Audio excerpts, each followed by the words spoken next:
Welcome, everyone. This is your friend, the DN What If, here with another exciting fanfiction. Today, we're diving into the story of What If Deku Became a Ghost Hero?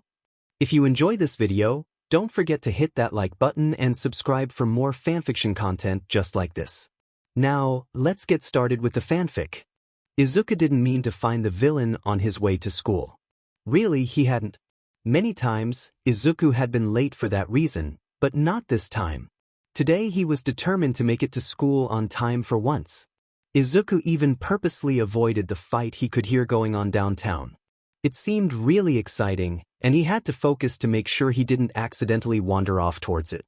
Judging by the sounds of destruction, mostly crushing sounds, like a building crumbling, which was really the only thing he'd be able to hear from this far away, the fight was between people with powerful, flashy quirks that Izuku would have loved to analyze, perhaps gigantification quirks. Those were rare, especially two of them in the same place, and they had a lot of benefits. It was definitely a great quirk for a hero, but factoring in the damage to the city, there could be a hefty cost for buildings repairs and there could be limitations to the use of such a quirk. Of course, that sort of thing could be fixed by whether or not the hero could control their size. As for the villain, assuming he was also contributing to the destruction, they likely had a less admirable enlargement quirk, such as one that turned them into a monster. That said, there was Ryukyu, who literally turned into a dragon, the embodiment of a monster, and she was the number 9 hero. Assuming there were even people with growth quirks fighting, he'd have to go to check. But he wasn't going to. He was going to be on time to school for once. Unfortunately, that didn't happen. Considering his luck, there had been no chance of that anyway, but Izuku hadn't thought it would actually hurt to try. The one time he's not actively looking for a villain is the time that one decides to assault him underneath the bridge on his way to school. He hadn't even noticed it at first, wrapped up in his internal struggle to not check the fight out. But the villain's words broke through his thoughts, sending his heart jumping. A medium-sized invisibility cloak. Don't worry, kid, it won't hurt for long. Izuku didn't have time to turn before the villain was covering his mouth. His hand flew up and he tore frantically at the viscous liquid that was suddenly suffocating him, thrashing against the hot sludge that leadened his limbs, attempting to get out of the villain's grasp, but he was well and truly constrained. Panic set in, his pulse racing violently as he continued to struggle, scrabbling along his neck as he tried to claw the substance away. Don't worry, I'm just hijacking your body. It'll only hurt for about 5 seconds. It covered his mouth and forced his jaws open, squirming down his throat. The taste was acrid, sickening. Izuku gagged heavily, as his eyes burned and he failed to expel the Forgan mass. Thanks, kid. You're my hero. Izuku cried out through the asphyxiating sludge, his heart beating wildly as he struggled for air. His neck burned as it was squeezed and he could feel his nails gouging lines into his own skin as he continued clawing at the sludge.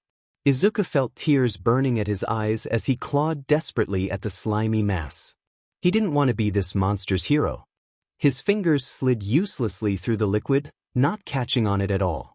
Vaguely, Izuku heard the villain cackling at his plight, at how pitiful he was.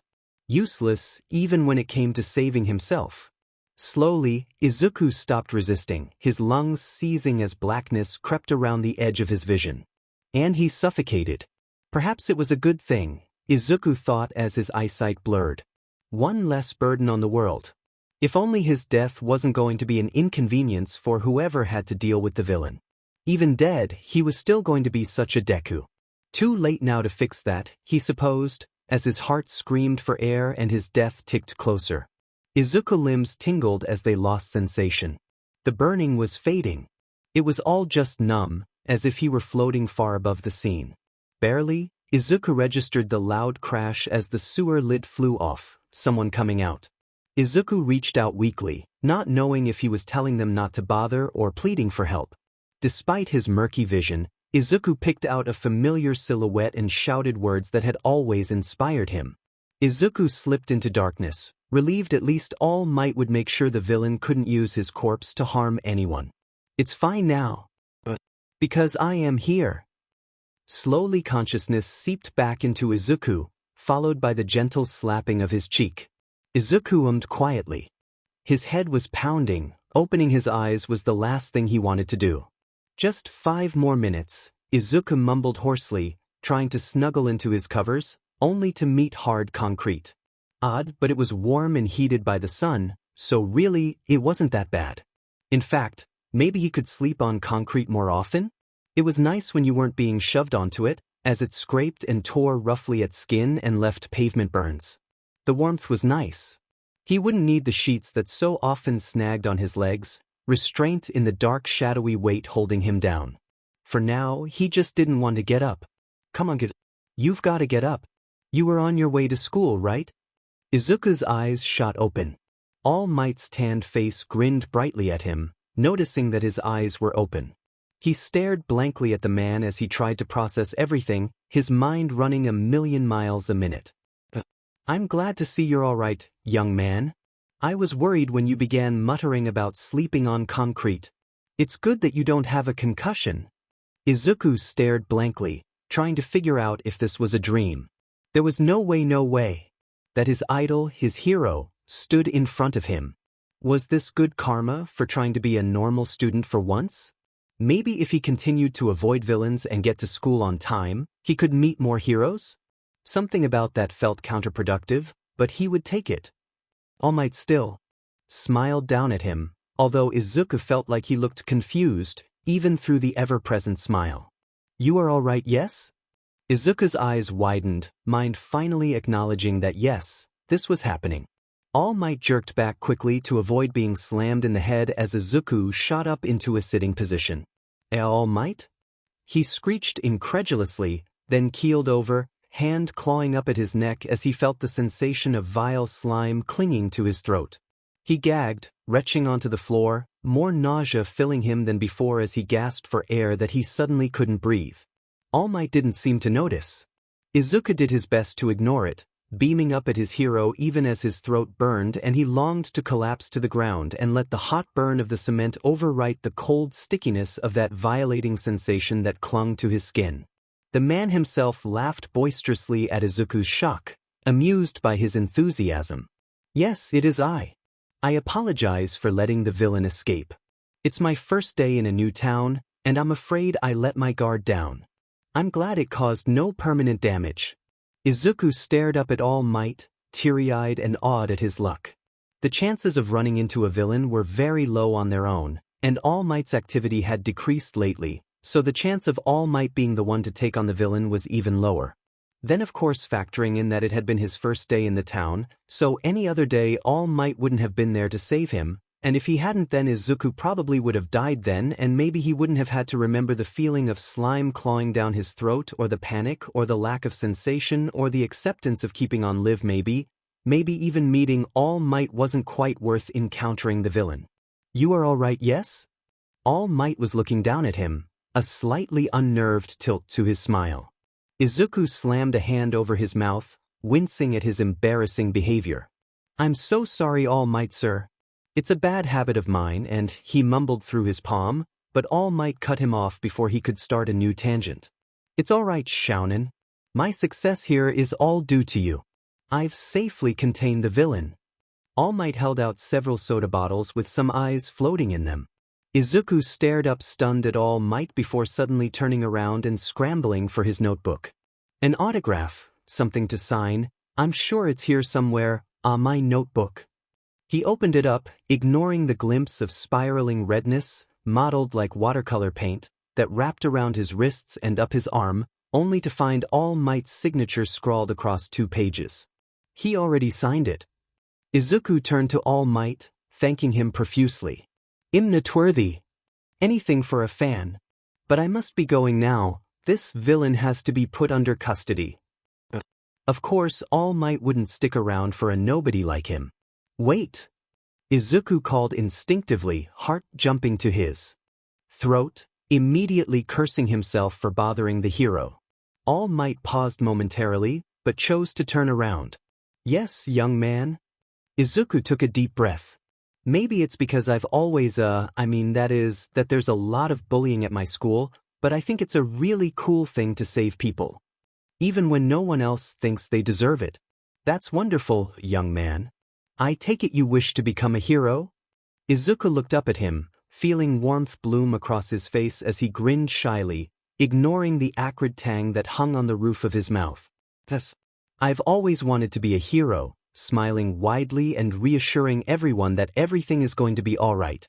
I wanted to be the strongest hero that saves people with a fearless smile, just like you. Izuku paused, looking down at his intertwined hands. A caustic heat was burning in the back of his throat and he swallowed roughly, causing the lingering nausea to swell as he pushed down the sticky scent of sewage. But is it possible for someone like me, someone without a quirk, to become a hero? A heavy hand landed on his shoulder.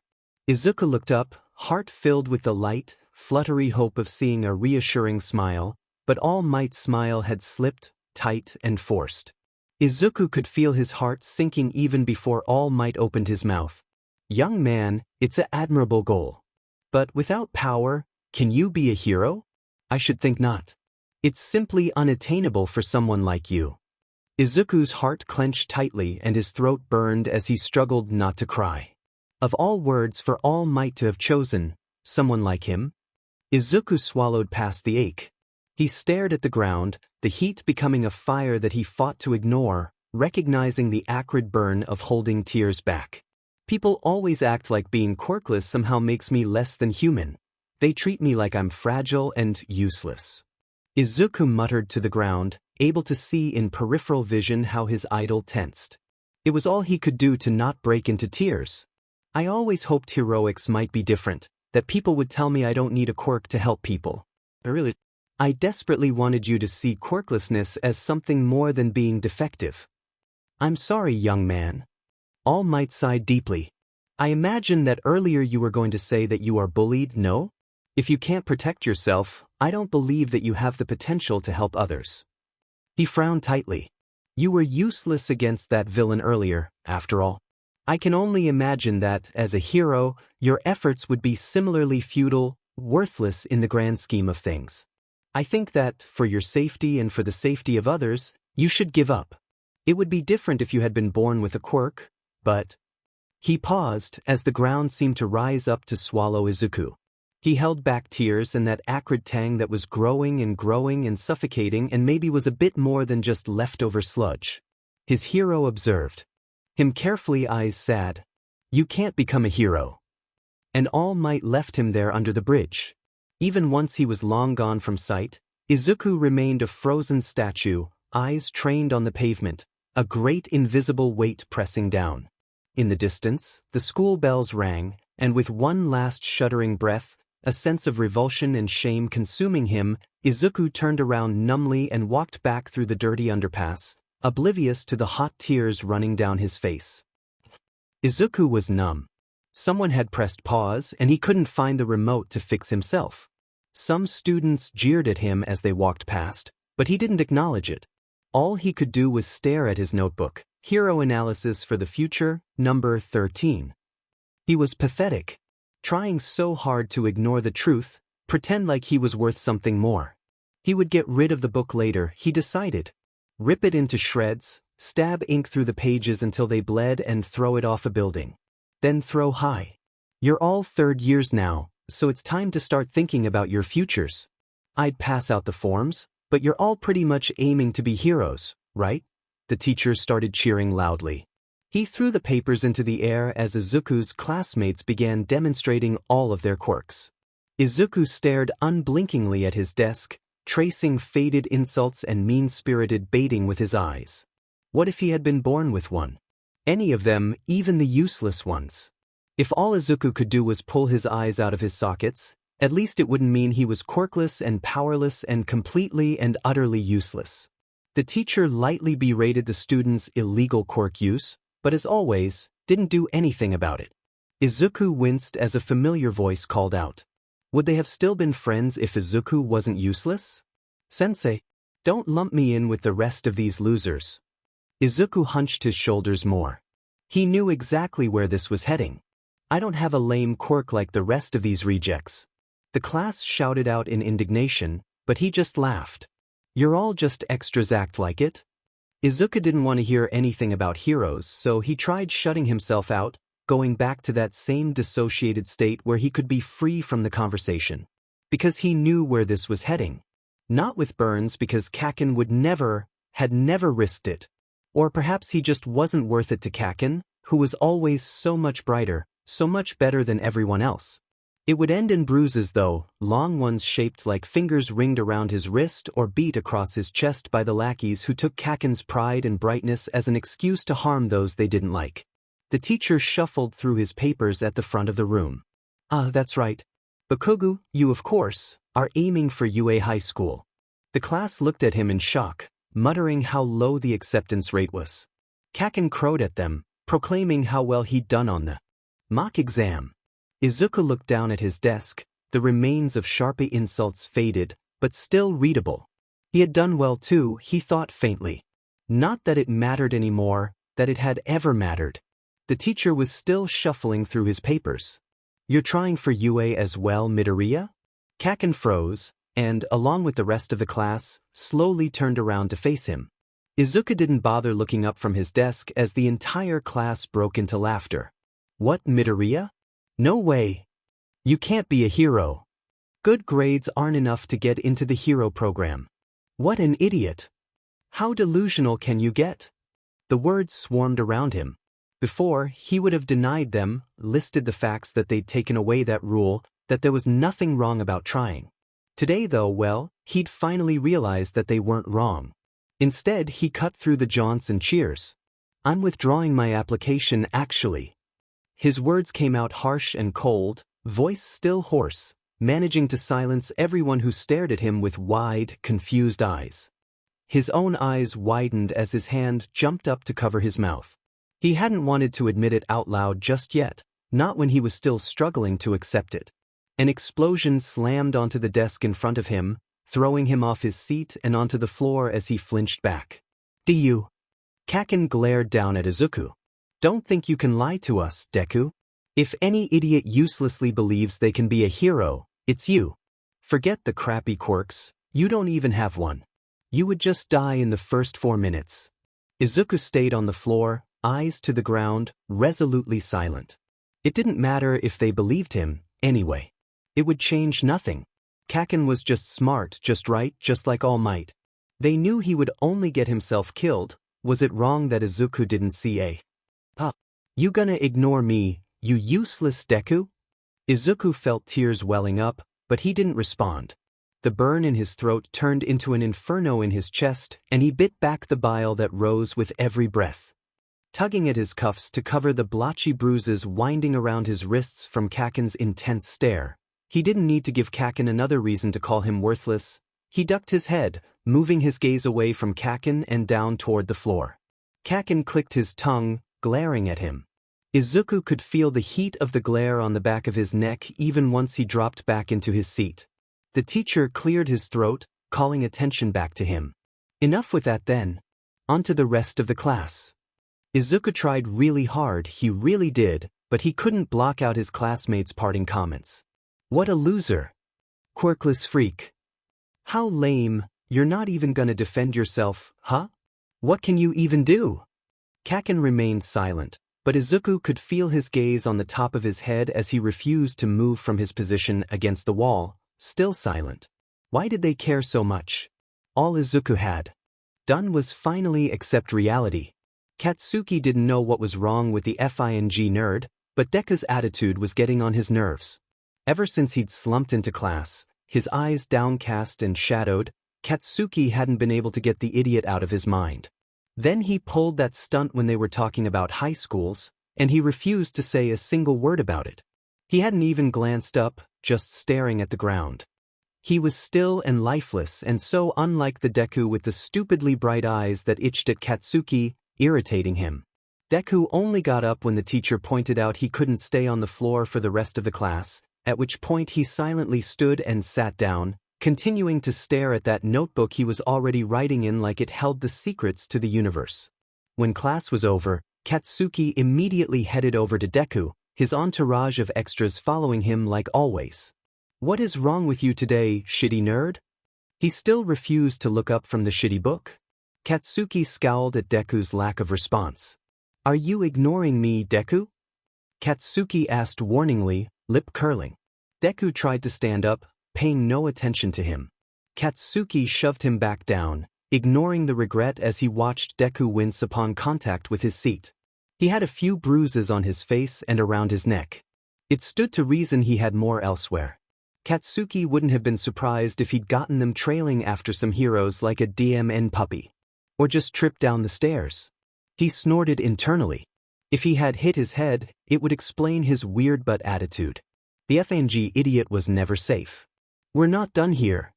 Katsuki snatched the notebook Deku had been staring at all day, scowling as he recognized the cover. The nerd was still writing those stupid things? One of Katsuki's extras walked over and read the cover of the book. Hero analysis for the future? Laughed extra no. A few of the pages flipped open and Katsuki caught a glance of what could have possibly been All Might's signature, but he dismissed it as a copy because there was no way the nerd could have gotten a real one. And if he had, he would have been unable to shut up about it, raving all about meeting his favorite hero. He would have rubbed it in Katsuki's face, no doubt. Deku was probably just practicing recreating it like the creepy stalker he was. Extra number 2 chimed in. Volume 13? Seriously, this guy. He laughed. Midoriya, you idiot. You can't be serious. Extra number 2's raspy laugh was getting on Katsuki's nerves, and as he glared at the unresponsive Deku, his hands sparked and charred the notebook. The Diamond nerd didn't look fazed though, which was something. Deku put a lot of effort into those stupid notebooks. Katsuki had seen him cry over it before, when someone else had taken it from him, taunting him by holding it over Deku's head. At the time, Katsuki had scoffed and walked away, but he remembered seeing Deku's red-rimmed eyes and scuffed face in class. Later that day, it angered him to see Deku acting so lifeless now. Katsuki shook the thought off. He had probably missed a hero fight or some stupid sheet like that. Angrily, Katsuki puffed out a breath of air, still irritated at the lack of reaction. The best of heroes have stories about them from their school days. My story starts here as the first and only person from this shitty school to get into such a prestigious hero academia as Yue. I don't need a nerd like you ruining my backstory. I guess I'm just a perfectionist. Still no reaction. Katsuki leaned into Deku's space. You hear me, In other words, don't you dare get into Yue. Deku still remained expressionless and still, head downturned. Hot fury began creeping its way up Katsuki's spine. Who was Deku to ignore him? He was looking down on Katsuki again, wasn't he? Katsuki threw the singed notebook over his shoulder with more force than usual, not caring where it landed. You think you're so much better than me, nerd? Can't deign to give me a response? Well, that's fine. Just remember, nerd.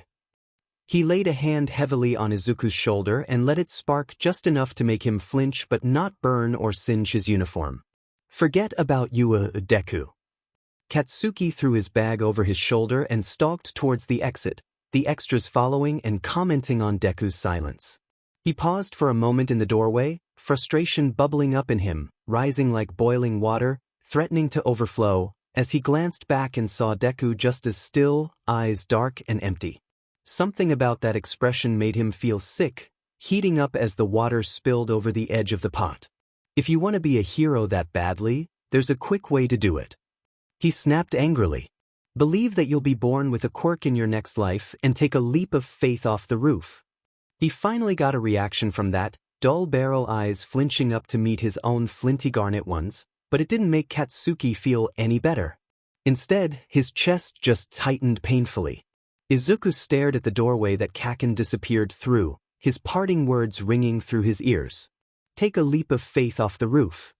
Izuku glanced down at his desk, similar, crueler words etched there in a way he couldn't rub off with soap. Go off yourself, you FANG loser. You're a waste of space. Kill yourself, and so on. None of it was ever Kaken's doing though. Izuku wondered if he stuck around, would Kaken's handwriting start appearing on his desk? In the past, Izuku had stood on the edge of buildings and glanced down, wondering. How would it feel? The crack, the end, the blood. How people would find him. He'd always backed away with a lingering glance. But before he'd always had his delusions fueling him forward. He no longer had those irrational dreams. He knew better than to be so stupid. The rooftop sounded like a good idea this time. He'd always wonder what it would feel like to fly, if just for a few brief moments. His feet led him away. Katsuki marched angrily toward the school gate, irritated at his internal turmoil. He shouldn't be worried about the stupid nerd, it was just Deku. As they reached the school gate, Katsuki kicked at a stray pebble and turned to the extras. I forgot my book in the classroom thanks to that shitty Deku. You two extras go on without me. They shook their heads but didn't really protest as they raised their hands in farewell. You've got to stop calling us extras, Bakugu. Do you even know our names? Katsuki snarled at them. Did I ask for a response, losers? He turned around before they could respond, hands shoved into his pockets. He glared at his surroundings as if they had personally offended him and began muttering curses, mostly directed to the shitty nerd who was distracting him. Everyone had already ditched the school, so he couldn't bump into and yell out his fury at anyone. DMN idiot. Making me have to check on him. He can't seriously be that weak, that motherfucking. His heart stopped. On the roof, there was a figure standing there, slowly drifting, figure small and hunched, but not hesitant. A flash of wild green hair that could only belong to one person. Katsuki's heart dropped in his stomach and he didn't even notice as he unceremoniously dumped his bag on the ground, sprinting towards the school. He slammed the door open, skidded around corridors and dashed up the stairs. What the F dash? Katsuki gasped, feet drumming out a tandem that mixed with the loud pounding of his heart as he raced to the roof. Damn it, Deku! There was no way Deku was listening to him. Deku hadn't cared about what Katsuki said since they were 6. When Izuku had become Deku and Deku had started avoiding him. He hadn't listened to his harsh words for years, so what the F was he doing? Why the hell was today any different? Katsuki knew. He'd tried to ignore it like everyone else, but Izuku had been upset all day. Because why the F couldn't Katsuki forget about his watery eyes when no one else even noticed them? That would mean he cared about the DMN nerd, but he didn't. He didn't. Even so, Deku had been silently crying the entire way through class, avoiding any eye contact until that moment where his red-rimmed eyes had darted up to Katsuki's. And Katsuki had taken out his discomfort on the cause of it. Panting, Katsuki threw the door open, praying that Izuku was just looking at the view or some FING nerdy thing that suited Izuku far more than what Katsuki couldn't help but fear. Instead, he caught the tail end of a one-sided conversation. You were right. Izuku spoke to no one, leaning against the wrong side of the fence, staring up at the sky. You can't do anything. Useless. Quirkless. Deku. You should just give up. I'm afraid there's no hope for him. I can't believe I had a pathetic son like you. Hope for a quirk in your next life and take a leap of faith of the roof. You can't be a hero. No, that's not what I wanted you to. Izuku's heart felt tight. A stinging burn in his chest, acid in his throat, and a dry ache in his eyes. He was on the rooftop now. I'm so sorry. You should just give up. You're useless. You can't be a hero. Pathetic. Why can't anybody have told me what I wanted to hear? And he was climbing the chain link now, shoes dangling from his hands, fingers tangled in the laces. Give up. I'm sorry. You can't be a hero. Take a leap of faith. Hopeless. Why couldn't just one person support me? His bare feet touched down on the other side. You can't be a hero. It's pointless. Give up. You can't do anything. Why could nobody believe in me? He closed his eyes, hands clutching at his shirt, wishing he could just forget. Why couldn't it all just go away? I'm sorry. Izuku, I'm so sorry. You can't do anything. Just give up. You'll never be anything. You can't be a hero. I can't do anything. I should give up. I'll never be anything. I can't be a hero. I'm giving up. I'm pathetic. I'm worthless. I'm useless. Quirkless. Izuku stood on the edge of the roof, the edge of so many things. He closed his eyes and tilted his head backwards. Opening his burning eyes, he stared up at the empty sky. You were right. The people he'd wanted to care about him. His classmates. His father.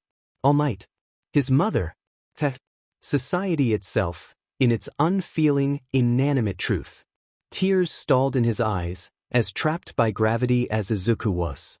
He closed them as the door to the roof slammed open, the sound reaching him as if through a haze. He didn't care to turn around. It felt as if he were wading through water, the weight of all the ocean slowing him down. "You were all right," he whispered to himself, sorrow clenching tightly in his chest and burning its way down his spine in an itch that reminded him of the precipice looming behind him. Izuku opened stinging eyes to see Kaken's wide, unusually panicked expression as he ran from the stairs, hand extended. It was a shame that Kaken had to see this. "I can't be a hero."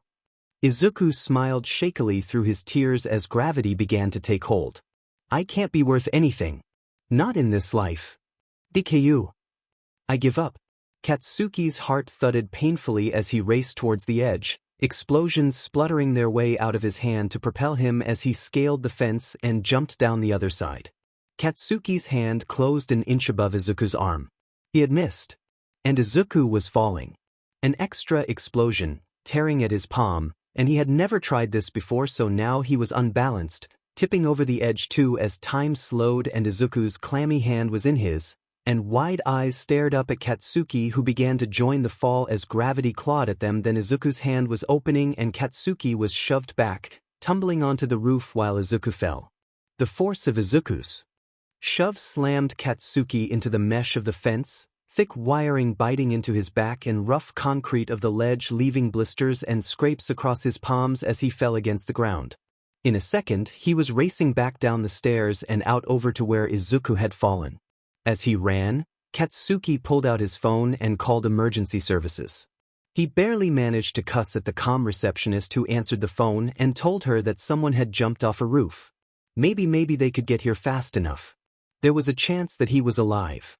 A fall from 40 feet had about a 30% fatality rate. Izuku could be alive. The nerd wouldn't die that easily. But he had fallen head down because of that shove, an insidious part of Katsuki's mind whispered. If you hadn't tried to catch him, he might have a better chance of survival. Izuku could be injured, but that doesn't mean he'd be dead. Katsuki skidded to a halt as he reached Izuku. He froze. Self-imposed paralysis settled in his limbs as he stared incomprehensibly at the scene. Izuku lay still, one of his arms twisted at an awkward angle, turned almost entirely around. Izuku's neck didn't look broken, but it was tilted strangely. There was a bloody gash on his temple, but he stirred a little with a quiet of pain. Around him pooled a spreading halo of crimson. Katsuki gagged and covered his mouth as the gruesome metallic scent hit him. Katsuki's heart pounded. Izuku wasn't dead, but how the hell was he conscious? It had to be agony. Concern boiling up inside him, Katsuki collapsed to his knees, leaning over Izuku. As Katsuki cast a shadow over him, Izuku opened his eyes slowly. "Ka-catch.n?" the boy asked groggily, eyes unfocused. Katsuki swallowed thickly, holding back nausea at Izuku's mutilated form. "You effing idiot!" Katsuki barked. "Why did you jump off the roof?" Izuku coughed out some blood, internal bleeding. "Fing. Hang in there, you fucker. I called an ambulance." "Kaken, you're crying." Katsuki was startled to realize that he could feel the tears cold and burning. Izuku smiled a little, the tears in his own eyes beginning to multiply. "I'm sorry. Didn't think it would matter to anyone. You shouldn't be sad. Don't you dare even apologize to me, not when." Izuku shakily reached up a shaking hand to wipe at Katsuki's tears. A smudge of sticky warmth was left there. Blood, the coppery scent sickening. "Didn't he cry? I'm not worth it." Katsuki felt his hot, angry tears begin to increase. "You're not the one who gets to decide that." The hypocrisy bites at him, because wasn't he the one who made Izuku think that? He sniffed angrily. "If I say you're worth it, then you're ever worth it, damn it." Izuku's gaze slid away from his face up to the darkening sky that had begun to grow cloudy. That he chuckled breathily. "'S not your fault." Izuku's words began to slur as his eyes drifted close. "I'm glad you care though. Of course I effing care when someone jumps off a diamond building." Izuku tried to laugh a little but instead winced, blood dribbling out the corners of his mouth as he coughed violently. Shut up. Just be even quiet and survive for a few more minutes so help can get here. Katsuki's voice cracked. Under his hands, he could feel Izuku's heartbeat getting slower. He suddenly jolted slightly, coughing out more blood, leaving it to dribble down the side of his mouth. You know I can't, done are. He smiled slightly, eyes fluttering closed, tears wetting his lashes and laying on them like gentle dew. Bye, Kaken. A small huff of air, something like a final laugh, and Izuku stilled slowly, while Katsuki stared. It was incomprehensive. A shaky hand reached up to Izuku's still warm pulse point, but there was nothing. Katsuki shook him lightly. No response. Katsuki shook him a little harder. Deku. Izuku, you are not dead. Stop faking it, you nerd. When he pulled back his hands, they were covered in blood. Katsuki stared at them in horror as they started to shake. There was so much blood. The iron scent clogged his nose. He was going to be a hero. The sight of blood shouldn't affect him this much. He'd have to get used to it. Why the F, couldn't he still his hands? Izuku was fine. He was fine. He had to be. Come on FNG Deku. You're stronger than this, get up. He didn't move at all, not the faintest movement to prove him hanging on to life. Wake up, damn it. Katsuki's voice came out almost strangled, wrenching at his throat, burning and hoarse. Stop being so weak. Katsuki's voice caught in his throat and he tried to swallow past the burning. Come on, get up. I'm about to save you. Wake up. Wake up. Katsuki could feel the burn of unfamiliar tears in his eyes as he shouted at Izuku's prone body. Look, the paramedics will be here soon, and they'll save you. I promise I'll leave you the F alone, so just wake up, please. His voice cracked, betraying him. Please Izuku, all you have to do is get up and I can FANG fix myself and whatever you want me to do. We'll be heroes together, I swear. I won't make fun of you, and I'll make sure that nobody bullies you, but you have to wake up to see that, so just FING get up. Damn it Deku please. The world was closing in on him. The only sound he could hear was that of his heart pounding. His head span. Black was encroaching. The edges of his vision swam. Why the F, did you listen to me, you shitty Deku? What the F is wrong with you? He heaved. His hands flexed repeatedly at his sides, explosions aching to be released as he spun around, trying to calm his frantic mind. He raised a violently trembling hand up and ran it through his spiky hair. Damn it! Damn it! Damn it! He yelled, tearing at the fine strands. F-. I didn't mean it. The blood was sticky on Katsuki's hands. Izuku didn't move. He was dead. Katsuki threw himself away from the body, retching and coughing as he choked on tears and saliva and the smell of blood and struggled to breath. It was his fault. His fault, but no, it couldn't be. Katsuki didn't mess up that bad. And if it wasn't his fault then it had to be. Katsuki flung himself to his feet, breaths coming out heavily, shakily. What the F is this? Is it you proving you're better than me, huh? Pulling one last thing over me? F you. He screamed himself hoarse, shouting various curses and angry nonsensical words until his chest ached, but he couldn't manage to bring his gaze back over to the corpse. Instead he yelled at the sky until he couldn't yell anymore and his throat felt scratched and raw, and then he just stilled, eyes still trained on the bright blue sky. Before long, the paramedics showed up. Katsuki's gaze finally snapped downward as they picked up Izuku and moved him away. A few minutes later an officer walked up and looked sadly down at Katsuki who remained prone staring at the stain of blood. You're the one who called, right? He didn't look up. They sighed sadly and continued. Eyes lowered, acting as if they were sad, full of nothing but pity. Katsuki didn't need pity. He wasn't weak. He wasn't going to break. He didn't need to be treated as if he was fragile. He FNG hated it. He couldn't care any effing less that Deku had offed himself. He didn't. Green eyes widened in concern, a soft, gentle voice, filled with that ever-present kindness. A hand extended, looking down on him. What a laugh. Unfortunately, honey, we were unable to do anything. I'm so sorry. They hesitated, parsing over their words. I'm sure it was a quick death, so you don't have to worry about him suffering. Too nice. Why were they being so effing gentle with him? He didn't care, they should be putting him in cuffs if he looked as crazed as he felt. Katsuki ignored them. He knew very well it hadn't been a painless death. The nerd had survived and been conscious for minutes with his body shattered and contorted in an unnatural gruesome pose, like a wooden doll, a Deku with its strings cut. Katsuki felt as if the world was burning, the oxygen ignited and consumed by vicious flames. Black spots danced in his vision as his head swam. The rage was suffocating. I assume you know him? I'm so sorry, sweetie, I know you're shaken up, but we really need confirmation of his identity as well as his emergency contacts, if you know them. Why couldn't the officer just shut up? Their honeyed voice was too sweet, too fake. Why the hell couldn't he be upset? Izuku was dead. You were right, Izuku had said. What else could he have been referring to but Katsuki's words? That he must have been trying to disprove Katsuki. Taunt him, mockingly telling him it's what he wanted.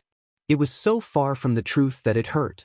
Despite Katsuki's quirk, which he had trained until he was faint, struggling and racing toward his goal for his entire life, he had failed absolutely and completely.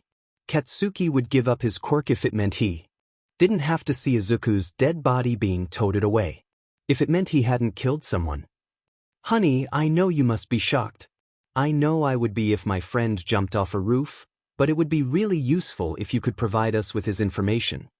Their kindness was cloying. Friend? A punch to the gut. He couldn't breathe. Katsuki stood up and glared at the officer. Friend? What do you know, dumbass? He's not. Katsuki swallowed past the bitter tightness in his throat. I'm not his friend. I never have been. The officer didn't seem offended by Katsuki's coarse language. That's okay, I'm sorry for the mistake. He is a schoolmate though, so do you know his name? They asked soothingly. Midoriya Izuku. Katsuki finally responded through painfully gritted teeth. Things seemed to pass in a blur after that. It was hard to feel anything but a spreading numbness. Through a filter, he heard a muffled voice say he was in shock. The officer gently led him to a car, and somehow found himself at the police station, the officer still offering him gently soothing platitudes. Katsuki needed their sickeningly sweet pity to stop. He answered everything honestly. Katsuki wasn't a liar. He wasn't. Did he know the deceased? Yes. Did he know why he jumped? Quirkless. That one word was enough. It shouldn't have been, but the officer nodded, marking it down and bullying then, of course. Katsuki nodded numbly. Take a leap of faith. He wouldn't admit that he'd told Izuku to die. When they asked him for any other related information regarding the bullying, he'd opened his mouth to respond, but the words had caught in his throat, burning like acid. So he'd averted his eyes and shook his head, gaze catching on his still trembling palms as he tightened them until the nails dug into his flesh. It did nothing for the shaking. The interrogation lasted interminably, asking banal questions about everything possibly related, even things about their quirks, and the quirks of other students in case they found any proof of foul play on Izuku's body. Katsuki answered every answer he could as if that would somehow, sickeningly, make up for what he'd done. And yet he grew more and more nauseous with each word. It was one thing, seeing sparse incidents of older kids shoving Izuku or the boy showing up with scrapes here or a bloody nose there, but talking about it, all at once, made him realize the intensity of what he must have gone through. No wonder Izuku had started avoiding him, ignoring him, hating him. He'd probably jumped to prove to Katsuki just how villainous he was. It was plain as day to see that Katsuki was the one at fault. Yet once it was over, the police released him with a pat on the back. And just to confirm, the officer said, glancing down at their notes after they had Katsuki summarize everything that had happened at school since that morning. Neither you nor anyone else engaged in a physical altercation with Midoriya today? Does that mean? The officer nodded along as if they expected that. Then did Midoriya mention anything or seem off when he arrived at school? I don't know what the F you're getting at, but no. He didn't say anything and he's always weird. Katsuki paused. But yeah, he seemed weirder than normal today. Okay then, the officer concluded, shuffling their papers and muttering to themselves. considering the Yoshikawa lines and ligation marks, we have a pretty standard assault case. Ha! Katsuki exclaimed loudly, staring at the officer. What the hell do you mean, assault? The officer glanced at him warily before apparently deciding they could tell him. Not much could be worse than the scene where the other kid had fallen. There were several marks and bruises that indicated restraint and strangulation. We just had to confirm that it didn't occur on school grounds. They shrugged and Katsuki stared in growing horror. There were unidentifiable, their nose wrinkled a little, bodily fluids not that kind, they added, after seeing Katsuki's suddenly horrified expression, found in traces around those marks, his clothes, and so forth. So, since it contained genetic material and was most likely the result of some quirk, well, if it had happened on campus, it would have been easy to identify a culprit. Huh, they sighed, rubbing the back of their neck. It would have been such a pain to deal with the kids' parents if they got charged with assaulting a Quirkless. Strangulation? Restraints? He had clawed lines into his own neck trying to breathe, and had bruises from restraint, but no one had noticed. Bodily fluid? Some sort of quirk, obviously. What the F dash? What the actual FING hell? Why hadn't Deku told anyone? Anyway, they clapped their hands together as they were joined by a blonde coworker, startling Katsuki. Thank you for telling us everything, kid. It was brave to admit that you took part in the bullying. Officer James will show you out. They smiled as they walked out. What a farce. Don't worry. It will only go on your permanent record if Midoriya's parents decide to press charges. But I'm sure they'll understand. The blonde officer, James? A foreigner. Smiled encouragingly. Parent, Katsuki corrected absent-mindedly. The asshat that was Deku's dad had been gone for years. Oh God. Would they tell Inko what had happened to him? She would be horrified. To be honest, since it's a quirkless case, we probably won't even need to mention your name in the official reports. You have a great quirk and a great future, and well, with the quirkless, this kind of thing happens. He checked the documents. Mother, was it? Won't be too affected.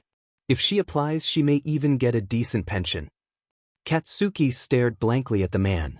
What the F dash dot? Oblivious to Katsuki's mounting rage, the blonde-haired man opened the door for Katsuki, continuing on mindlessly. They probably expected it, and I wouldn't be surprised if they'd already prepared. After all, you guys care a lot about the young supporting their elders here, right? Well, quirkless never do well financially, so in the end they don't amount to much more than the costs for their headstone. Katsuki didn't respond as he stormed out the door. As he passed the receptionist's desk, the door suddenly flew open. A familiar shock of straight green hair caused Katsuki's heart to thud harshly in his chest. Inko Midoriya ran up to the desk, clearly flustered. Excuse me, I got a call about my son Midoriya Izuku. Is he okay? My baby didn't do anything wrong, did he? Is he hurt? Katsuki turned his head, hiding his face as he slunk out the door. It didn't stop him from hearing the familiar sound of a Midoriya bursting into panicked tears. So much for not being worth anything. When Inko got the phone call from the police, she was understandably confused. Much more so when they told her that the call was about her son. After all, around this time, he would be arriving home from school. It hadn't let out too much earlier, so it was hard to imagine Izuku somehow managing to get into trouble in such a short amount of time. But then again, it was Izuku. Maybe she'd better not make Katsudon like she had planned some way to punish her baby that wasn't too harsh. He needed to be protected after all. Almost instantly upon that thought, panic filled Inko. What could her baby have gotten himself into? There were so many things that could hurt him. Her panic fueled her, and instantly she was running as fast as she could to the police station, ignoring all her surroundings. Once she reached it, she slammed the door open and rushed up to the tired receptionist who looked surprised at Inko's sudden entrance. Excuse me, I got a call about my son Midoriya Izuku. Is he okay? My baby didn't do anything wrong, did he? He's not hurt, right? Not giving the lady time to respond, Inko suddenly found herself bursting into tears. Please tell me my baby is okay. The receptionist very awkwardly walked around the desk and wrapped an arm around Inko and pulled her off the ground, patting her back uncomfortably. Please calm down, Midoriya-san. I'll take you back to the detective in charge of his case. Inko managed to stop her tears, although she remained sniffly as she complacently followed the receptionist. What did she mean, case? The receptionist led her to a cushy chair, a uniformed officer sitting on the other side of the desk. As she sat, he handed her some papers. Hello, Midoriya-san. I'm sure this must be tough for you. We just need to go through a few procedures before we can let you go home and take some time to grieve. He cleared his throat. Because your son was a quirkless minor, we just need your consent and a few extra forms before he can officially be put in the record as deceased and… His words faded out. Inko couldn't pay attention because he had said that Izuku was dead, and well, there was no way that was true. Midoriya-san, understand that this is hard, and I hate to break it to you so bluntly, but we need a statement as well as whether you'd like this to remain private or dash. Sorry to interrupt, Detective, sir, but you must have gotten the wrong person. My son left the house this morning very happily. I can't imagine that this is anything but a mix-up. The officer sent a glare to the receptionist who was still hovering around the door. You didn't brief her? He demanded. Oh, for the love of… He sighed heavily. The officer lay a large, heavy hand on her shoulder. I'm sorry, miss, but the boy who called the ambulance, the one who found his body Bakugo Katsuki, has identified it as Midoriya Izuku. His student ID confirms this. Inko felt her legs grow weak as they suddenly collapsed from under her. Because even if Izuku hadn't been friends with Mitsuki's son for years, there was no way that Katsuki could have confused someone else with Izuku. Her boy, her little angel who always smiled for her and never let Inko see when he was hurt, was dead. Even if he tried to hide it, Izuku had been in pain for years and Inko had always known. She knew he was hurt when Hisashi left because he was quirkless, and yet how Izuku had seemed even more hurt when Hisashi was still around. She had seen the way that after Hisashi left he would come home with cuts and bruises, the way he slowly stopped talking about the fun he had with Katsuki and just grew quiet. Eventually the only thing that seemed to make Izuku happy was heroes and his dreams of becoming one, and Inko had never once supported him. Maybe, if she'd told him just once that she believed in him, even if she worried, and even if she wasn't sure he could do it, things might have been different. Perhaps she could have guided him past his unreachable dreams toward a safer path. But she hadn't. Instead of helping him, she'd crept around him on tiptoes. She knew he was fragile, and she hadn't done enough to keep him safe, despite her best efforts. All she'd ever said was, I'm sorry, and she had failed him. And her son was dead. Katsuki couldn't stay at his house. The silence was stifling. His parents went to go and comfort Inko after they'd gotten a call. He had heard her sobs over the phone, lingering behind a wall as his mom tried to calm her down. She was too incoherent to do anything but ask Katsuki's mom to come over. They didn't know yet they couldn't have known what he'd done. Yet they hadn't invited him, because they knew that he didn't know how to be gentle. They didn't trust him not to hurt Inko further. Katsuki didn't blame them. He wasn't feeling very gentle. Katsuki returned to the school. For a moment, he stared blankly at the ground where the bright red blood had been cleaned up, but still left a stain. Then he pivoted on his heels, avoiding it and going to pick up Izuku's notebook.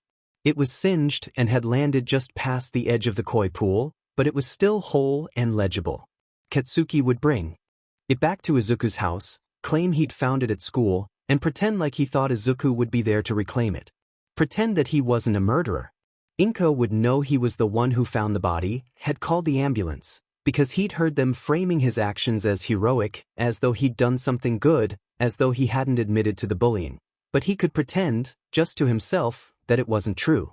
He would return the notebook and tell himself he wasn't giving it back to a grave. Katsuki raised a hand to knock on the Midoriya's door, but at the sound of sobbing from inside, he paused before slowly his hand drifted back down. Carefully shoving the notebook into his jacket's pocket, Katsuki turned around and slumped back towards his house. He knew he couldn't do it. Katsuki was guilty. And seeing Inko's face, so similar to Izuku's, round and soft-eyed, all he'd be able to do was see Izuku's last porcelain smile dripping with crimson. Mitsuki was confused, even as she made her way to Midoriya's house. It had been ages since she'd talked to Inko, and yet out of nowhere, Inko had called her, her voice cracking and hoarse, wavering as if she was trying to hold back tears, or had already been crying for quite some time. Inko hadn't explained anything, just asked with that familiar tremor in her voice that Mitsuki come over to her house. Mitsuki had immediately agreed Inko had always been something of a crybaby, but if something had happened that was bad enough for her to get in touch after years of silence, then there was no way in hell that Mitsuki was going to ignore her. She grabbed her husband and hauled him out the door, just yelling upstairs to let Katsuki know where they were going. She would have usually invited him along, but if they were going to Midoriya's, then Izuku would be there, and Mitsuki couldn't really trust her brat to behave. Such a shame the poor angel and her little demon used to get along so well. The moment the door had opened, Inko had flung herself at Mitsuki, sobbing and hugging her for dear life. Mitsuki gasped as her ribs were practically crushed. Inko hadn't even spoken to her since Mitsuki had, pettily she had to admit, told Inko, "I told you so," when Hisashi had left. Her devastation was stronger than it had been at that time, and Mitsuki could feel the concern for her old friend rising. Carefully, Mitsuki guided Inko to the couch, nodding at Masaru to shut the door behind them.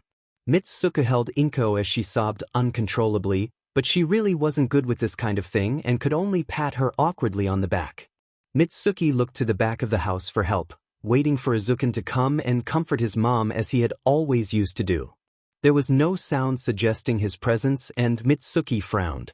It had been a few years since she'd seen him, but she doubted the boy would have changed enough to abandon his mother in the middle of a breakdown. When a few minutes went by and it became clear that Mitsuki didn't know what to do, Hasu, bless her husband's soul, came forward and kneeled in front of Inko. "Midoriya-san, please take deep breaths. You need to calm down. It's okay, we're here to talk to you." Mitsuki looked at her husband gratefully as Inko slowly started to cry less and her hyperventilation slowed. Eventually, she looked up slightly, her eyes red and still tear-filled. Mitsuki's breath caught at the watery despair shimmering in Inko's green eyes. Just what had happened? Izuku? Inko's breath left her in a guttural throb. Mitsuki felt icy fear begin to crawl its way up her back. Where was Izuku? Regardless of Inko's breakdown, he would have greeted them, knowing how polite he was, nothing like Mitsuki's own kid. Yet he hadn't even appeared for a moment despite his mom's heaving sobs. Masaru seemed to reach the same conclusion as Mitsuki, and she decided to take the lead at his questioning glance. "Inko, where is Izuku-kun? Is he all right?" Inko wailed and sunk further into herself. "Izuku, babies. It's all right, Midoriya-san, take your time," Masaru said gently. Inko hoarsely responded to him, quietly enough that Mitsuki couldn't catch what she'd said.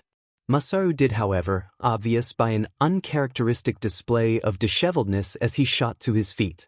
"What?" Masaru whispered in horrified disbelief. "What do you mean?" Inko looked up, wide eyes flooded with tears. Even though her voice wavered and she spoke as if she was choking, her next words were clearly audible to Mitsuki. "Exactly what I said. My baby, Izuku, is..." Inko swallowed heavily. "He's dead." Mitsuki reared back in horror and Masaru unexpectedly cursed. This was not what she'd been expecting. Worst case, Mitsuki had assumed Izuku was injured in the hospital. Inko was known for being overprotective. It wouldn't have been surprising if she was upset just because he was hurt. But it wasn't that, not even close. Izuku was dead. Mitsuki leaned forward to wrap Inko in a tight hug. Mitsuki hadn't seen Izuku for years, but she could still remember how sweet and kind the shy little boy was. Izuku had, after all, spent 6 years as Katsuki's only real friend and probably spent more time at the Bakugas than at his own house. Mitsuki always wondered why it seemed like he was avoiding his home. Mitsuki also knew how, above all else, Izuku meant the world to Inko. Kochan, what happened? Mitsuki didn't care. She slipped back into her old nickname for Inko. She hadn't used that one since she refused to show up for Inko's wedding, even in the years they'd remained friends afterwards. Inko's cries intensified, but she spoke through her tears. "It's all my fault," Inko wailed. "If I had just believed in him, even if nobody else did know, I should have believed in him because nobody else did, but I didn't, and I failed him. Mitsu-chan, I failed him, I failed my poor baby." If I'd just believed in him, he might still be alive. Could have taught him to pursue something else, could have led him to being a doctor, or a lawyer or something realistic and made sure he knew he could be so many things other than a hero. I didn't help him enough, I wasn't careful enough. I must not have loved him enough, she sobbed. The sadness that was creeping through Mitsuki suddenly froze, as Inko's words registered in her mind. It was replaced with an icy cold realization. Along with a creeping unease, more like the chilly damp of a cave than a shock of cold water. What the F was up with Inko's perspective? She talked like Izuku was so helpless, but hadn't that boy always been so smart, so good at problem solving? Sure, he didn't have a quirk, but why the hell did Inko think that meant he was so fragile? Kochan. Did Izuku? Mitsuki couldn't say it. Her emotions always ran strongly, no matter what they were: anger, irritation, gratefulness, sadness, and she had a hard time dealing with them, keeping them from overwhelming her. Luckily for Mitsuki, her husband was a lot better at dealing with his emotions and had always been a great foil for her own reactivity. He crouched carefully in front of the sobbing women, asking quietly, "Midoriya-san, we could be misunderstanding this, but are you implying that Izuku committed suicide?" Inko's shaking, jerky nod accompanied by a guttural sob confirmed exactly what Mitsuki and Masaru didn't want to be true. Mitsuki began to cry softly as she pulled Inko into a tighter hug. "It's not your fault, Inko. It's..." Mitsuki wished it could be as simple as putting it on Izuku, but even though it was his choice, that didn't make it his fault. As much as he should have talked to someone, found some other option, shouldn't have jumped, she couldn't place the blame on him, she couldn't hate him for it. It wasn't his fault, and it certainly wasn't Inko's fault. But Izuku, poor Izuku, had been just a child. A child who was hurting, and must have felt so alone and helpless to have resorted to that. Mitsuki swallowed the sentence. It certainly wasn't her place to assign blame. Instead, Mitsuki just pulled Inko closer as Masaru set about to make some tea. For the next few hours, Mitsuki and Masaru stayed with Inko, comforting her to the best of their abilities. By the time they decided to leave, she had stopped crying, though the sadness was still evident in her reddened eyes. Inko walked them to the door, and just as she was about to close it behind them, she startled and opened it again. "I forgot to ask," she started hesitantly. "How is Katsuki-kun holding up?" Mitsuki looked at her, confused. Something seemed off about the attempt at a smile on Inko's face, but Mitsuki brushed it off. Didn't Inko know that Katsuki and Izuku hadn't been friends for years? "We haven't told Katsuki yet." Inko blinked at them, confusion clear in her eyes. But she paused. "It makes sense since you didn't know when you got here. I'm just surprised he didn't explain." "Spit it out." "Already, Inko." Masaru's hand on Mitsuki's shoulder subtly reminded her she was being a bit harsh. Inko looked up at them, her short stature made more obvious by her hunched posture. "Katsuki-kun, he's the one who found Izuku." Mitsuki didn't let them stay long after that, and Masaru stared at her back as she aggressively pulled him towards their home. He could understand her concern. They were both aware of the fact that their son had once bullied Izuku. They had gotten a few calls about it, but when the calls had stopped, both of them had figured, perhaps naively, that it meant Katsuki was no longer harassing Izuku. Reflecting on it, Masaru realized that probably wasn't the best assumption to make, knowing his son. Mitsuki probably realized this too. The fact that Midoriya-san had said Katsuki was the one who found him, and that he was with Izuku as he died was highly worrisome. Most likely, he was there when Izuku jumped. That meant Katsuki probably knew what Izuku was going to do. He might have caused Izuku to do so. Masaru didn't want to believe his son might do something like that, but he could still feel anxiety creeping in. Knowing his attitude, his anger issues, his arrogance, it wasn't a far stretch to believe Katsuki may have been part of the reason Izuku had decided to jump. As soon as they reached their home, Mitsuki barked up the stairs, "Katsuki! Get your butt down here right now." Instead of the usual bang of Katsuki's door slamming open with an accompanying shout of "Old hag," Katsuki quietly walked down the stairs, not stomping down them like he usually would or bothering to close his door. Masaru remembered that he'd been acting the same way when they had left. It had been careless of them to not think anything was wrong with their usually aggressive son. Mitsuki, however, had clearly not noticed his odd despondency, as before Katsuki was even halfway down the stairs, she stormed forward and grabbed him by his shirt. Masaru tried to stop her, but a sharp glare sent his way stopped him. "You little sheet, what the F did you do to Izuku?" Mitsuki growled. Jaw visibly flexing, Katsuki remained obstinately silent. Mitsuki pulled him closer. "Do you think that by staying quiet you'll just be let off the hook? Why the f were you there when Izuku jumped? You should have been far away from school by that point." Katsuki glared at her for a second, before he pulled his eyes away and gritted out a response. "I bullied him, all right. I was a FING bully, and an idiot. Are you satisfied?"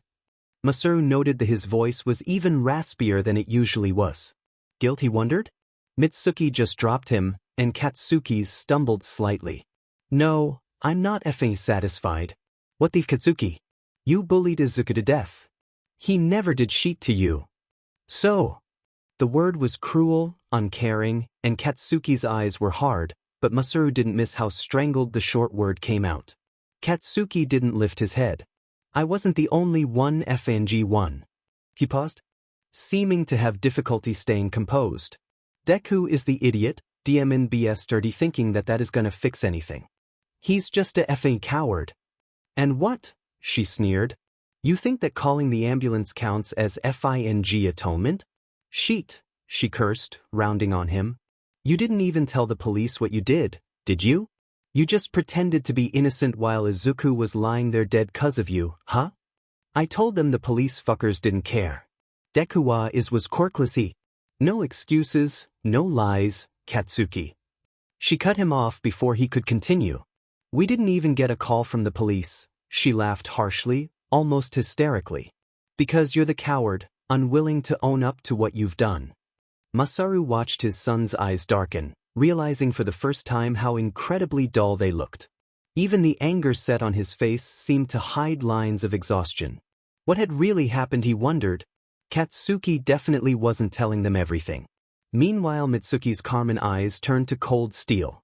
"It's pretty obvious that you might as well have pushed him off the roof yourself." Katsuki flinched almost imperceptibly, but Masaru noticed. Was that what Katsuki thought as well? Masaru felt nausea rising in his gut. Had Katsuki really pushed Izuku to suicide? Masaru may not have been around Izuku much when Katsuki was younger, not like his wife had, but Masaru had still thought fondly of the kid. He had hoped that Izuku might eventually become a good influence on Katsuki, but they should have known better, should have been more careful and more aware. Katsuki had bullied an innocent child, a kid who had done no wrong, someone he had called a friend, to the point that the young boy couldn't even stand to live anymore. Masaru felt a heavy lump forming in his throat as he stared at his son. His wife clearly realized the same. She scoffed at Katsuki before turning around. "Go to your room, Katsuki." The cold anger was unexpected from Mitsuki that made it far scarier than her typically at least somewhat fond yelling. Noticing the rage practically emanating from Masaru's wife, Katsuki nodded and complacently, quietly, returned to his bedroom. Once their son was gone, Masaru turned to his wife, who had turned with tears spilling down her cheeks, hiding them from Katsuki. Carefully, he pulled her into a tight hug. "We FING failed him, Masaru. How the f did we fail so badly? I thought we raised him better than this." Masaru couldn't argue with his wife as she sobbed into his shoulder.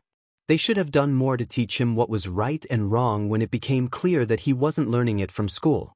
Even so, he still hoped that Mitsuki would see the toll Izuku's death was taking on Katsuki. Katsuki wasn't innocent, but it was clear that this was the last thing he had wanted. When Izuku woke up, his first thought was, of course, that he shouldn't be waking up at all. He was sure that he had jumped off a roof. He could still remember the cracking sound of his spine hitting the ground. He had felt the agonizing pain of his bones splitting and a sharp sting on his temple when his head had recoiled against the ground. For the second time that day, he had felt his body running out of air as thick liquid filled his lungs, suffocating him. The metallic taste of his own blood was still fresh on his tongue. He remembered the burning as his throat filled with coppery blood, thick sludge, but it didn't smell like sewage, and the warmth as it dripped down his chin. He remembered his heart burning as it struggled to continue beating, and how it had slowly stopped. He remembered watery crimson eyes. Izuku may have a morbid imagination at times, but even he couldn't have imagined his death that graphically. At the same time though, Kaken had been there, and he had seemed to actually be upset about Izuku dying, so maybe it was just his imagination? Nobody was supposed to care. You're awake. Izuku jolted up. As near as he could figure, Izuku was exactly where he had fallen. Where he could remember dying. The only difference was that it was dark, several hours after what he remembered. Had he passed out but somehow survived? But that made no sense, his injuries were gone. There was a young man kneeling down in front of him, maybe 4 or 5 years older than Izuku. His disheveled slate hair partially covered his square jaw and pale eyes. Although the man's expression was friendly enough, something about the look in his white-pupilled eyes unsettled Izuku. He looked down at Izuku with an uncomfortable intensity. Could he be a detective or a doctor or something? Were they going to interrogate him because he jumped off a roof? If they were, he had to be careful about what he said. The choice to jump was his own. Izuku didn't want to get anyone in trouble. Look about what I did. The man interrupted him with a chipper voice. Yes, that's exactly why I'm here. I'm impressed actually. He held out a hand, but Izuku was too confused to take it. Tori, he introduced. What? This man was for some reason impressed that he had tried to commit suicide? Clearly, not a member of the law or a doctor. Who would even conduct an interrogation or treat a patient where they fell. In hindsight, that idea had been stupid. The man's intense gaze remained on him, waiting for a response, and Izuku tried to meet his eyes, but he couldn't focus on them. Tori tilted his head, and white pupils flashed red in the dim light. Izuku jumped, shifting back when he realized he could see straight through the man and to the school. He had died. He was a ghost, and so, apparently, was Tori. That was a thing? Ghosts were actually real? It seemed so impossible, but there was also the fact that Izuku himself was transparent. Not to mention floating a few inches off the ground like the man in front of him. And didn't that just SCK? When he'd chosen to fall, Izuku had hoped to be reborn. Into a new life or at the very least, just cease to exist. He had not intended to be stuck as a ghost, fully remembering his disappointment of a life and that crushing regret he'd felt seconds before he hit the ground. Kaken looked so sad. As he lay bleeding out, and Kaken had been there, holding him, trying to keep him alive, actually caring, looking so devastated, Izuku's regret had only grown stronger. How much of a useless Deku could he possibly be to make such a stupid mistake? If he was going to die, he should have made sure that no one else would be hurt by it. Izuku didn't want to remember his mistake, but he could. He didn't want to remember his life or how crushingly worthless he was. Would he be stuck haunting the earth for an eternity, watching the people he knew move on, unable to do anything but regret?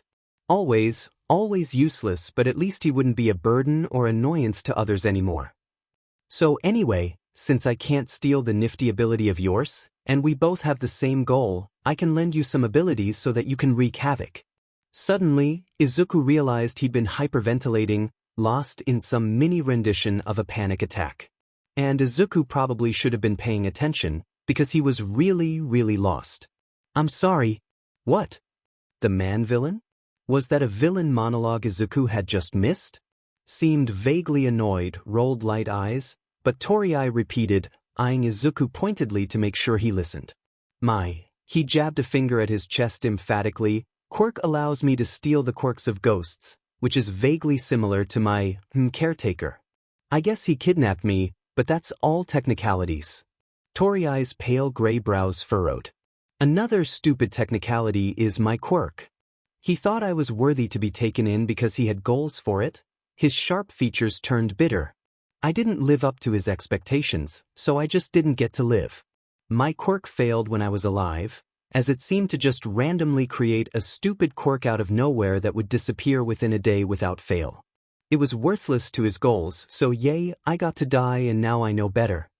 But that was a casual way to talk about your guardian. Murdering you assumedly. Izuku decided it was understandable, since this man was apparently a villain. And if he was a ghost? Well, Izuku supposed he was being pretty casual about his own death too, so he couldn't judge. But was he implying that his guardian could steal quirks? A quirk that could steal quirks? He'd never heard of such a thing, despite his enormous amounts of research in trying to find a quirk for himself. Izuku really wanted to ask Toriai to pause, at least for a moment, but he got the feeling he wouldn't. There was strangely ethereal enthusiasm in the man's malice. Not even the most out there of conjectures had ever theorized about such a thing. Recorded history hadn't left the slightest inclination that such a thing would be even slightly possible. Science, too, indicated the impossibility of that. Quirks were inborn traits tied in with genetics that allow them to establish themselves and exhibit particular abilities that are typically unique to them.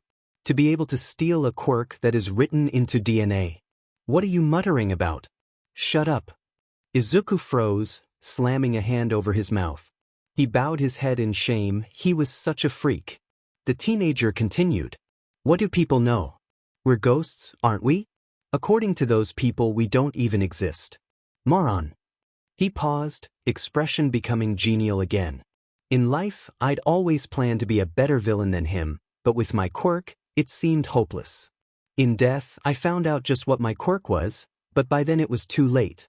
I couldn't fight anyone not already dead, definitely a villain, then. Since I can't interact with living people. It's pretty annoying that your ability is still tethered enough to life that I can't steal it, but oh well. I can tell you have the same sort of bloodlust, to kill yourself just so you can get revenge. What? Why was Izuku so lost? Bloodlust? Not really, he just was tired of living and tired of himself really. Killing himself to get revenge didn't even make sense? Izuku supposed he could haunt his bullies, but what would be the point in that? Assuming he was understanding Toriai correctly, ghosts couldn't interact with people. Judging by the manic look growing in Toriai's eyes, if he'd been able to, he definitely would harm people if given the opportunity. Not to mention ghosts were widely accepted as fake, which could only be because ghosts didn't interact with the physical world. Izuku had so many questions about all this. Yet the villain seemed nowhere near done with his monologue. Excuse me, but are there a lot of ghosts? Toriai rolled his eyes, pupils reflecting red, as if to say Izuku should already know this. Izuku couldn't help but feel like apologizing, sincerely even, for the fact that he hadn't been taught about ghosts or the afterlife in school. There are more nowadays than there were when I first died. They've been increasing with the higher frequency of quirks in newer generations. Back when they were new, there weren't too many ghosts. Yeah, no, since you need both unfinished business, a certain amount of stored soul/life energy, and a quirk, which is the only way to contain that energy past death, to stay on this plane. A quirk. In order to stay on Earth, Izuku needed a quirk. Yet here he was. Did that mean, anyway, it's pretty annoying. Toriai scowled. Whenever I steal a ghost's quirk they leave and then it becomes nearly impossible to hold onto their quirk and I end up losing it. He shrugged, still scowling. At least I get to use it for 24 hours. 2 deaths, well there's a certain poetry about the time limit at least. The issue is that I can't do anything to people with it. I want to be able to frighten millions, no? I could be the scariest villain the world has ever seen, but nope. Just stuck like this. He dragged it out, irritated. Was it bad that Izuku found it kind of funny that this ghost was so casually talking like a mentally unstable villain? He'd have pictured some creepy smile or lunatic laughter, but this young villain was just acting like an average teen. Until you actually listened to his dialogue, but that was beside the point. Anyway, Toriai's sudden shout startled Izuku. All I can do is steal the quirks of annoying ghosts and force them to move on. He grinned suddenly. That's where you come in. I'll lend you some powers and you can kill everybody for us. Just let the old man know that it was Toriai who enabled you to do so as payment. What? Izuku looked at the villain, bewildered. He was honestly still trying to process the fact that he was dead, and that a villain had existed, that could steal quirks. Very little that Toriai said had made sense. He was convinced Izuku was planning to be a villain, but he didn't want that at all. Not to mention Toriai hadn't explained how he was supposed to even hurt people in the first place. Maybe he really was just crazy? He didn't really strike Izuku as the type of person who actually wanted to see others in pain, but he was pretty verbally insistent on it. Izuku was startled out of his thoughts as Toriai poked a finger onto his forehead, accompanied by some strange static shock. I can't actually give away my base quirk, so I've transferred someone else's over to you. I got it from one of my caretaker's enemies. They're special since they have that extra quirk sustaining them, so they're the only ones I've ever been able to hang on to. I don't get much use out of them though, he scowled. It's been a while since I've transferred one, so I'll probably be out of commission for a bit. Quirk overuse, when there's only bare amounts of stored energy, tends to dissipate us ghosts. Unlike you, most of us can't easily regen energy the same way the living do. The midworld purgatory place is totally boring, but it's worth it if you end up being able to hold onto the quirk like I'm hoping you will. He paused, gray brows furrowing as he closed his eyes, expression almost as if he were searching for something. Yeah, I don't have enough energy. I'll try to build it back up, but you never know. Him to himself. I wonder what would be possible with a quirk like yours, although I suppose the amount of energy required would be too great for any one person to acquire and store in their quirk, even throughout a whole living lifespan. The villain's body slowly started becoming more transparent. Izuku's eyes widened, surprised. He hadn't intended to accept. Wait. Don't worry, it should be fine. Danger detection isn't a dangerous quirk. He paused. But it might start hurting in a bit. Quirk transfers are a bit unnatural, temporary shifting of he wrinkled his nose, pseudo-DNA and all that. Sorry. No really. What was happening? Toriai grinned at him, misreading his confusion. I trust you to terrorize people for me. He grinned savagely. Go wreak havoc, kid. He twitched slightly, grimacing as a shiver overtook his rapidly fading body. I swear to I better get out of limbo quickly this time. He sent a cheery salute, see ya when I'm out, kid, and was gone. As Izuku watched the last of the villain's body disappear, he was vaguely impressed by his ability to monologue. Because Izuku had less than no intention of becoming some sort of villain, even if that was possible. According to Toriai, it wasn't, and yet he was somehow convinced that Izuku would be able to hurt the living. Izuku didn't even want to scare people. It was kinda laughable, but Izuku was just panicking.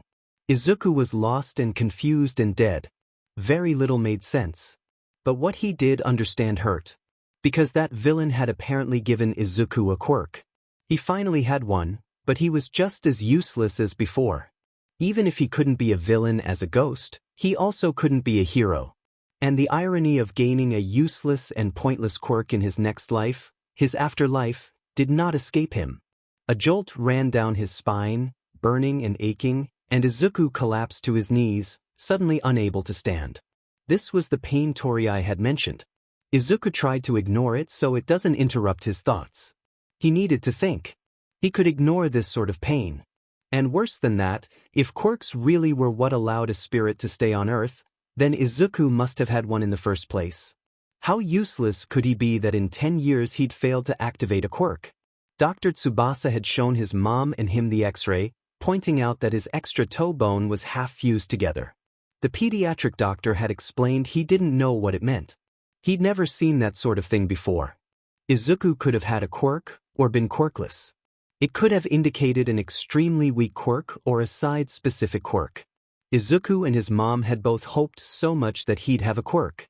His father had taken it into his own hands. People say that hope without results can be worse than no hope at all. Izuku agreed. Hope was a poisonous thing that created desperation and despair when it, as it always did, turned out to be empty. 3 years of Hisashi trying forcefully to get Izuku to activate his quirk had yielded no results. Another visit to Dr. Tsubasa, some painful words, you should just give up, and it was determined that Izuku was quirkless. Midoriya Hisashi left, finally, and the kids at school started bullying him. Most of it was emotional, and though it hurt, Izuku told himself it was better than if his father still thought he'd ever manifest a quirk. His father had always been much better at harsh words than little kids, after all. It was better, but that didn't mean that it was good. Izuku had told himself that even if he was quirkless, he'd still become a hero. It would be his first and last setback. And yet, Izuku had given. Maybe if he hadn't he would have eventually discovered his quirk. If he hadn't maybe he could have become a hero. But he had. He gave up and it was all for nothing. The pain was fading now, ebbing away, leaving Izuku to collapse bonelessly on the cold cement. Izuku had killed himself so that he wouldn't have to deal with his quirklessness anymore. He had ruined all his chances for nothing. He'd left his mom behind, he'd hurt Kaken, and he'd killed himself for absolutely no reason at all. He had given up on hope and all that it earned him was regret. But regret always came too late. It came after all the deeds were done and couldn't be taken back. It was irreversible and inescapable. And Izuku was filled to the brim with regret. Izuku felt a choked sob rise in his throat and he found out that yes, ghosts could cry too. But his sadness had no tangible effect on the world. They just dripped down and disappeared into nothingness. His room was dim, only the slightest bit of hazy morning light filtering through the windows. Katsuki stared angrily at them, heavy bags hanging below his eyes. He sat, legs tight to his chest, avoiding looking behind him at his desk where Deku's notebook sat. He hadn't been able to sleep well the past 3 days, images of Deku's death hanging beneath his eyelids. His broken body and FANG pitiful smile flashed through Katsuki's head every time he closed them. Single. FING. He couldn't sleep, he couldn't eat, he couldn't leave his room without irrational, overwhelming rage directed towards something he didn't even recognize. His father had tried to get him to eat after the second consecutive day of him not leaving his room, just glaring at the blank wall. He had torn down all but one of his hero posters in a fit of rage the other day, leaving his fingertips bleeding, scratched raw by the wall like it was sandpaper. Masaru had hesitantly left food on his table, sending one unreadable glance toward Katsuki, but left without saying a word. Katsuki had ignored the food, and it sat there all night until it grew cold. Even the thought of eating it made him feel sick, a nauseous feeling rising up and sticking heavily in his throat. He wanted to throw the plate across the room, and the thought of the mess it would make was the only thing that stopped him. He did not get out of bed to remove it. And it was still there in the cold morning light. His old man had not returned to check on him. It wasn't surprising. He was unstable. Katsuki would be afraid of himself too. Now it was Tuesday, and he doubted he'd be allowed to miss another day. He didn't want to drag himself out of bed to go to the place Izuku had died, where any word would have him snapping at someone else. A harsh banging on the door, sending reverberating pain and a headache into Katsuki's foggy head confirmed that the old hag wouldn't be letting him skip. Get the F up. Just that one short abrupt statement and Katsuki could hear his mom stomping. Back downstairs. For a few moments, he stared blankly at the door, fighting down the immense fury that rose up in him without explanation. He felt like he was boiling alive. Katsuki dragged his body out of bed and downstairs, his legs almost buckling as he unfolded them and stood, joints aching. He felt oddly heavy, his legs almost too stiff to hold himself up. Aggressively, he shook himself out, banging a hand on his desk in the process. He ignored the sting that flared up and the reddening welt across his knuckles. Walking out the door, Katsuki grabbed his backpack as he left his room, staggering as he swung it around his shoulder. He slumped down the stairs and was about to leave when his old man called out from behind him. "Katsuki!" He turned just in time to see an apple flying to his face. His hand shot up, and he managed to catch it just in time to avoid getting a bloody nose. "Why the F did you throw a dimmin' apple at me, old man?" Masaru sent Katsuki a knowing look. "You need to eat something." He then turned and left. Katsuki glared at the fruit, but he kept the apple as he turned and walked out the door. On the way to school, he managed a few bites, but it tasted like cardboard in his mouth. It was hard to swallow down. Frustrated, Katsuki ended up crushing it in his palm before throwing it away and making a detour to wash off his hands. School was as horrible as Katsuki had thought it would be. Apparently Inko had chosen to keep Deku's death secret, some sheet about worrying that people would judge him, so there would be no in-school memorial, newspaper articles, or anything that might slander Izuku's name. The media was absolute bullshit. He had ended up researching articles on Quirkless suicide after Masaru told him through the door to keep it a secret and had been appalled at the articles, all of which were written by literal jackasses. They blamed the Quirkless for their weakness more than anything else. The extras still knew something was up.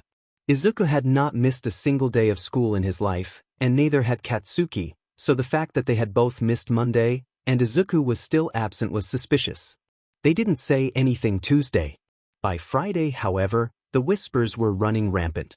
A week went by, and Katsuki didn't really know what had happened or consciously recognize the passing of time. He'd been yelling at anyone and everyone who addressed him without discrimination in a daze and just barely remembers cussing out those who tried to talk to him and avoiding his extras during lunch as he failed to choke down food. People had learned to avoid him pretty quickly. They still pointed to him in the halls, claiming he had murdered Deku, whispering about who his next victim would be. His old followers gossiped with anybody they saw in the halls and told ghost stories about Katsuki, saying he had left them and gone back to kill Deku. It was almost funny how quickly everyone turned against him. He knew that they had never had real loyalty to him, but he figured they at least feared him enough not to turn against him. Perhaps they once had, but now Katsuki was beyond that, too dangerous to even be around. He'd been more explosive than ever, and his desk was covered in charred scorch marks. The teacher had nervously commented on them but didn't try to reprimand him. Deku was probably the only real friend Katsuki ever had, the only one who had been with him because he liked Katsuki, and the only one who didn't fear him. Katsuki had ruined that badly, hadn't he? He remembered the look Deku always sported when talking to him, a nervous smile plastered on and fear in his jade eyes. Katsuki had pushed him away, because he was supposed to be weak, and yet he didn't fear Katsuki. If someone that weak wasn't frightened by him, then that must have meant Katsuki was weaker, right? It made him feel weak. But he wasn't weak. He knew he wasn't, and he couldn't have other people thinking he was. It was Deku who was weak. It had to be. Because Katsuki couldn't be, he wasn't allowed to be, not with all the eyes always on him, always praising him. If he was weak, then all those eyes would just see a failure. And because of that, because of Katsuki's stupid inferiority, he wasn't inferior, he wasn't. Deku was dead. Guilt wasn't an emotion he was familiar with. Guilt was a weakness. It wasn't something that was supposed to affect him like this. It wasn't meant to be a ball and chain for him. Katsuki was supposed to be strong. He was supposed to be able to push these leaden feelings away, but he couldn't. It poisoned him from the inside, a corrosive acid, eating away at him, dissolving everything that had made him Bakugo Katsuki. It just left anger behind. And with Izuku dead, there was nothing he'd ever be able to do to get rid of it. It would remain inside of Katsuki for the rest of his life, festering and growing, corroding further and further into his soul. The regret that came with it was the worst, the air suffocating in his lungs and dragging him down. By the time Izuku was able to escape his shuddering tears, there was only phantom pain left from the quirk transfer. With shaking limbs, he attempted to stand, only to stumble and fall back to his knees. His leg had gone through the ground. He realized that he really had no idea what to do now. He was a ghost. What did ghosts do? What did being a ghost even entail? Izuku placed his hand over his chin and began running over what he knew. The list was far shorter than what he'd like it to be. He was incorporeal, which meant that he couldn't interact with the physical world. And obviously, he was invisible to the living but visible to the dead. Or, well, he assumed that ghosts were invisible to the living. He hadn't gotten to check it yet, but if ghosts were common like Toriai had suggested they were, then surely Izuku would have heard of ghosts before if they could be seen. He could still feel pain and he could still cry. He apparently had some random ability from Toriai that went conveniently unexplained, just like everything else. Aside from that, Izuku knew just about nothing. He didn't want to deal with it, he didn't want to deal with anything really, but it's not like he could kill himself again, so he would have to try. He decided the best way to figure things out would be to try and find other ghosts and ask them stuff. Would there be some sort of initiation ceremony or school for new ghosts? Probably not, Izuku decided almost instantly. Dumb idea. The best place to find ghosts would probably be more populated areas, so Izuku decided to head towards the shopping district. It was late, but there could still be people, or at least ghosts out. Izuku began walking and realized that he wasn't sinking through the ground anymore. Rather, he was kinda just floating on top of it. Was the movement a mental thing? If he thought he should be moving, would he move? Could he move without taking steps? Would pretending to take steps make it easier? Could he control his height? Izuku tried to test this out and discovered that he could control his height, and that when he imagined sinking through the ground, he just passed right through it. That was actually pretty cool. Would he be able to make it to the core of the Earth? If he went up, would he be able to make it to space? A few days passed and Izuku was growing bored. Izuku could only walk through the city streets. He passed a lot of other ghosts and would look at them, but it didn't seem like there was a ghostly version of society or any sort of connected community. However, there really were so many ghosts. He knew people died all the time, but seeing so many sad-looking spirits floating around, stuck on Earth for some reason or another, somehow really hit it home. All Izuku could do was stroll through the city streets, looking around. It was odd, being completely ignored by people who couldn't see or hear him. He had never been particularly noticeable, but being completely non-existent was different somehow. It was lonely. Even more lonely than before. People walking through him was an interesting experience as well. They would subtly shudder, but that was the most of it, and Izuku simply felt an odd twist in his non-existent stomach. Izuku did notice that they seemed to avoid him subconsciously, almost inching away, shivering slightly when they got in close vicinity. Maybe ghosts actually left cold spots? How much about ghosts was accurate to films and myths? Izuku looked up, suddenly realizing he had wandered off. Izuku, a familiar voice sobbed. Izuku shot around to face the direction and suddenly recognized where he was. The graveyard. That was nowhere near where he had been, but was today? Turning around, he walked toward his voice. What he found didn't shock him as much as he wished it would. His funeral. He had just been cremated then. 45 minutes and now he was just ashes. His mom stood in front of his grave, weeping, repeating his name over and over. Mitsu-san and Masaru-san supported her as she looked close to collapsing. Izuku felt his heart twist painfully as he looked at her. Guilt welled up inside of him. "Mom, I'm so sorry. It's all my fault. I'm sorry I didn't think of you. I'm sorry I wasn't strong enough. I'm so sorry." Even with the regret though, looking at the funeral made his chest tight. 3 people. 3 people, and the priest were the only ones who cared about him enough to come to his funeral. He hadn't expected any of his classmates, but he had still hoped well. He didn't even really know what he hoped. He knew nobody but his mom cared about him. He had known for a long time. Inko was kneeling now, and sharing a glance over Izuku's mom's head, Mitsuki and Masaru let her down gently and walked towards the graveyard entrance. Hesitantly, Izuku drifted over to her. He held a hand over his mouth as he stifled a sob. No one would hear. It was nothing new. Izuku knelt down in front of her, heavy tears that matched his mom's streaming down his cheeks. He reached out, tried to pull his mom into a comforting hug, but his arms phased right through her. Izuku gasped breathlessly as pain clenched in his chest. Of course. It was silly to think that he could hug her, but since being a ghost, he had been so cold. He just wanted to feel Inko's familiar warmth. But his hands went through her. "Mom!" The quiet cry wrenched itself from his throat as Izuku hovered over her. "Mom! Please, please hear me." All he could do now was watch the devastation he had wrought on those he cared about. She shivered as he drew near, drawing in at the sudden chill, and he recoiled. Looking down at his mom, that same piercing, acid-like regret began seeping its way through Izuku. "Please." One last whisper slipped out as Izuku let his hand relax and slowly fell back to his side. Tears began to seep out as he hugged himself by his shoulders, keeping himself from reaching out to her again. Instead, Izuku knelt, fingers clenching through the ground. He floated above, restraining himself from reaching out again, sobs racking his body as his mom wailed, hand clutching desperately at her heart. A commotion at the gate and a familiar gravelly voice suddenly drew his attention. He squinted, vision blurry. Kaken? What was he doing here? Izuku wanted to deny it, but his heart lifted. Kaken really must have cared if he showed up at his funeral.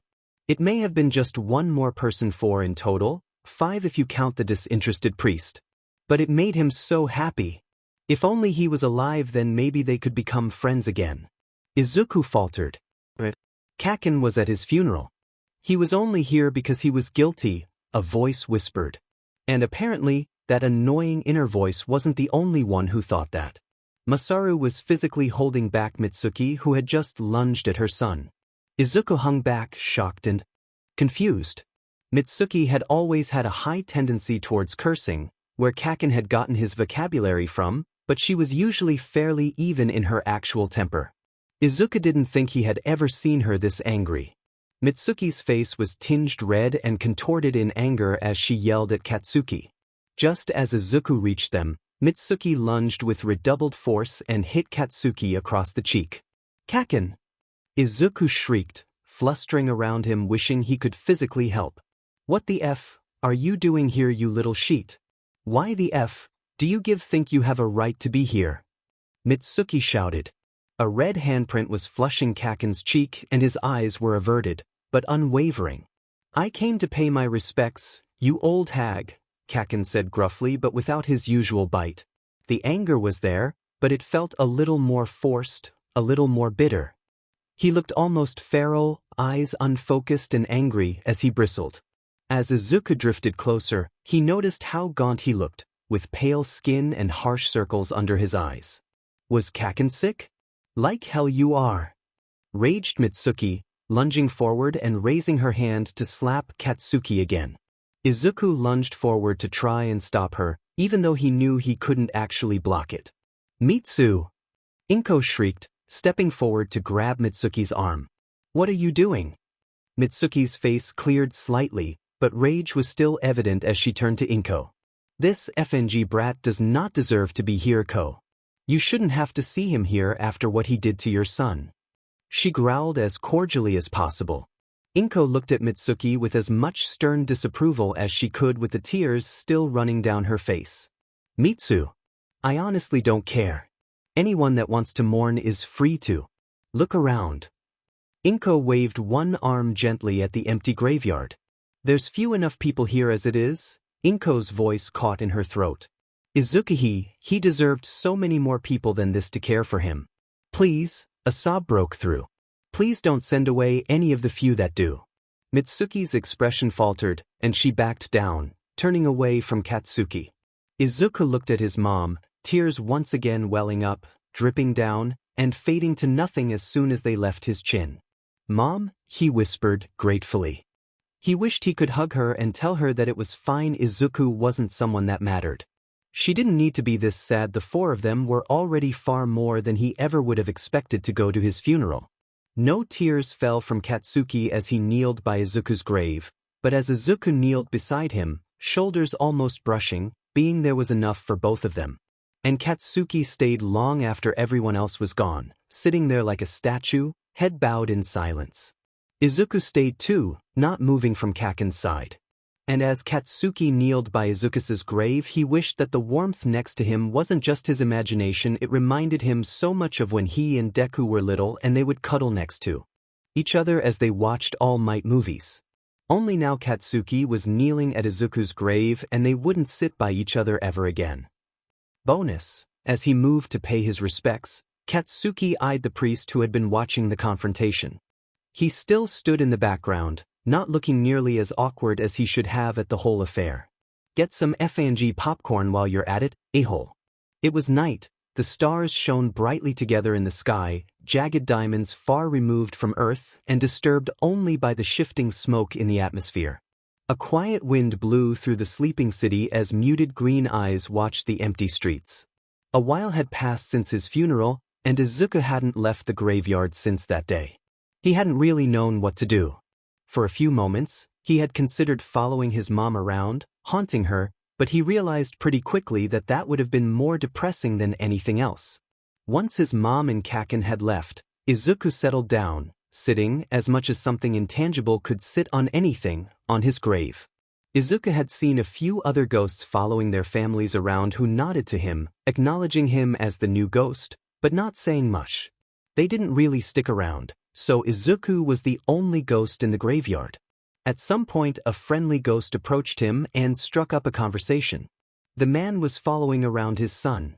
Apparently the father had died when his son was a few months old in a villain attack, and his last wish was to see his son grow up. Izuku had apparently reminded him of his son, as one of the youngest ghosts he'd seen. The man had laughed sheepishly, saying that he had talked to Izuku because he wanted to experience what it might have been like to talk to his son. Izuku knew he was dead, so he hadn't exactly been expecting happiness everywhere, but did everything have to be so starkly depressing? He was depressed enough on his own, thank you very much. The man had explained to Izuku that most ghosts stuck around on Earth due to people, though the reasons varied. Izuku wasn't entirely sure what had caused him to stick around, though he had a few theories, all of which were likely impossible for him to accomplish. After a while, the ghost's family had left, and he had trailed after them. Izuku hadn't really gotten anywhere, but he at least knew a bit more about his predicament now.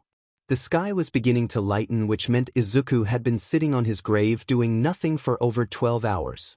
Izuku was only startled out of his thoughts when he heard a crash in the nearby alleyway. A cat? Izuku had heard before that cats could sometimes see ghosts. Maybe he could get some company? Izuku drifted into the darker parts of the alley, eyes instantly seeing clearly in the dark. Izuku flinched back as a person was flung through him. Not a cat then. Vigilante? Maybe a mugger or villain. Peering around the corner, he saw a group of thugs grouped around a lithe, black-haired man. The yellow goggles around his neck looked familiar, and if Izuku recognized them, that meant he was probably a hero. Izuku was frustrated with his inability to recognize the man. Sure, he was clearly an underground hero, but Izuku didn't usually forget hero information. The goggles and I related quirk then, not lasers, because then the goggles would block them. Foresight quirks like Cernitize were rare, so probably not that. An informatics quirk? No, his fighting style didn't match that. He's a good fighter, but he doesn't seem to be predicting outcomes or setting things up to his advantage. Izuku drifted closer, getting in the midst of the villains. They shuddered slightly as they passed through him, faltering, but Izuku assumed it would be fine so long as he didn't mess up the hero. As Izuku got closer, he noticed the hero's eyes occasionally glowing red through the slits in his visor. So familiar. Why the slots though? Aren't the goggles to hide his eyes from his opponents? Are the openings counterproductive? A tinted visor could work better. Although maybe he needs uninterrupted sight? The goggles did seem sturdy though. Dual purpose? It would be bad for a hero with an eye-based quirk to injure his eyes. Watch out! Izuku yelled on instinct, the hoarse warning tearing itself out of his throat as one of the masked thugs attacked from behind the hero, his arms morphing into sharp silver blades. Izuku knew his shout wouldn't be heard, and he backed away as he realized he might be about to witness a death in this alley. However, in a flash, the hero spun around, leg aimed in a high round kick that knocked the village down and out in one move as his eyes glowed that same blood red and the man's arms returned to their original state. Eraserhead. Izuku recognized the hero now. He had seen several grainy clips of him in the past on his forages into the deeper parts of the web for information on heroes. Eraserhead was one of the most obscure heroes Izuku had ever seen, so it wasn't so bad that he had failed to recognize him earlier. Izuku had dubbed him interesting, but Eraserhead had seemed fairly limited in his abilities, so Izuku hadn't spared much effort to delve deeper and research him. Now Izuku was regretting that decision, because as Izuku backed off, Eraserhead's movements suddenly picked up speed, and in a matter of seconds the group of thugs was lying on the ground, all of them unconscious or incoherent. It was so epic. Izuku wished he had his notebook so he could jot down notes on the underground hero. The way he had moved that strange scarf, a carbon fiber and nitinol composite? Definitely some sort of shape memory alloy. So fluently and in tune with his movements to maximize his reach and add increased force to his hits had been well calculated and so cool. He had effortlessly taken down a group of thugs in mere seconds. Had the hero been holding back before? Izuku suddenly noticed the sound of police sirens. Drawing nearer. Realization dawned. Eraserhead was working with the police, probably stalling so that they could either arrive or perhaps take care of some inside situation. Izuku really wished he'd realized how cool Eraserhead was before.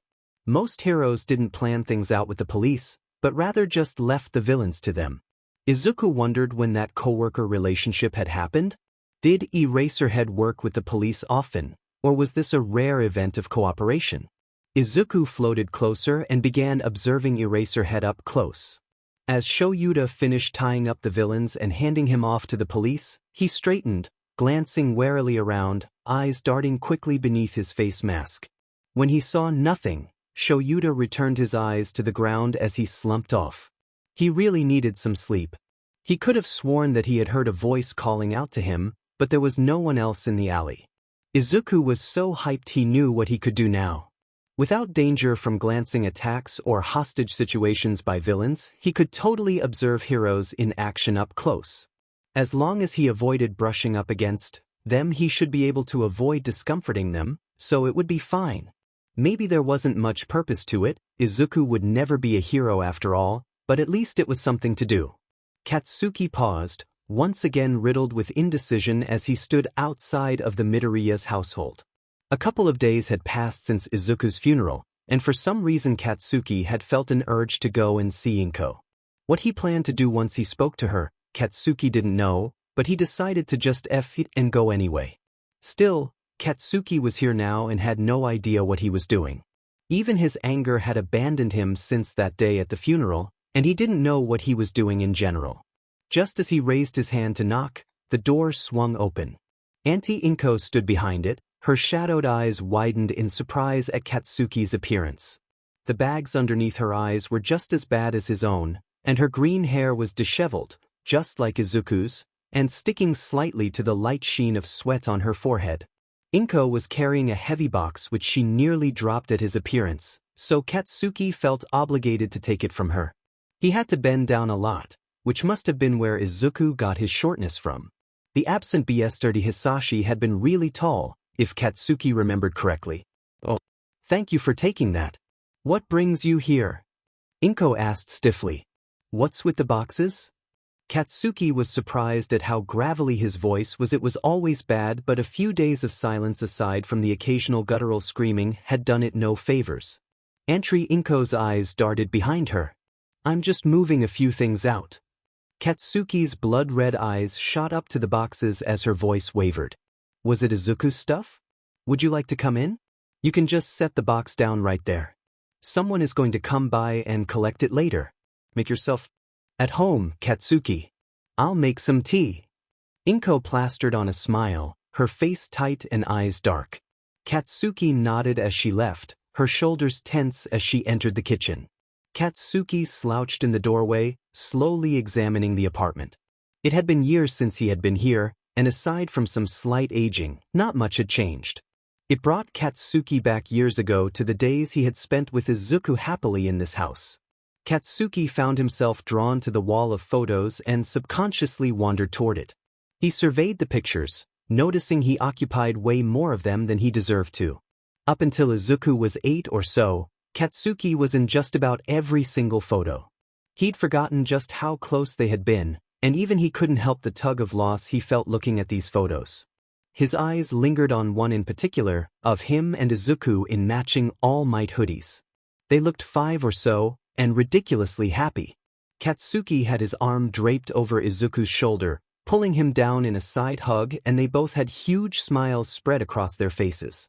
Katsuki didn't think he could force such a happy smile on his face if he tried. Thinking about it, Katsuki couldn't even remember the last time he had smiled at all.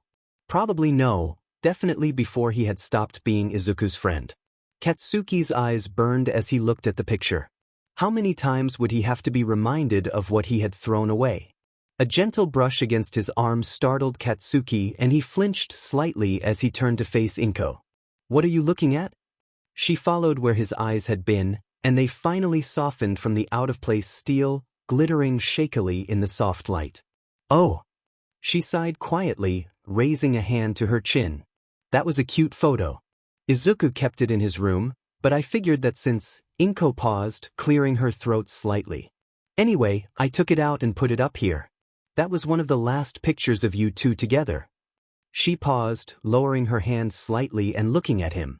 You liked All Might merchandise too, right? At Katsuki's silent nod, She turned around and led him to Izuku's room. I'm clearing out a lot of Izuku's stuff, donating it to an orphanage, a toy foundation, and so forth, but, well, some All Might stuff is pretty expensive nowadays, right? Why don't you take a look at it? I know he's collected some pretty rare stuff over the years, and he wouldn't want them to be damaged.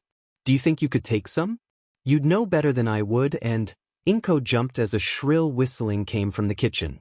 Right, I forgot the tea. Please just take a look, I'll be right back.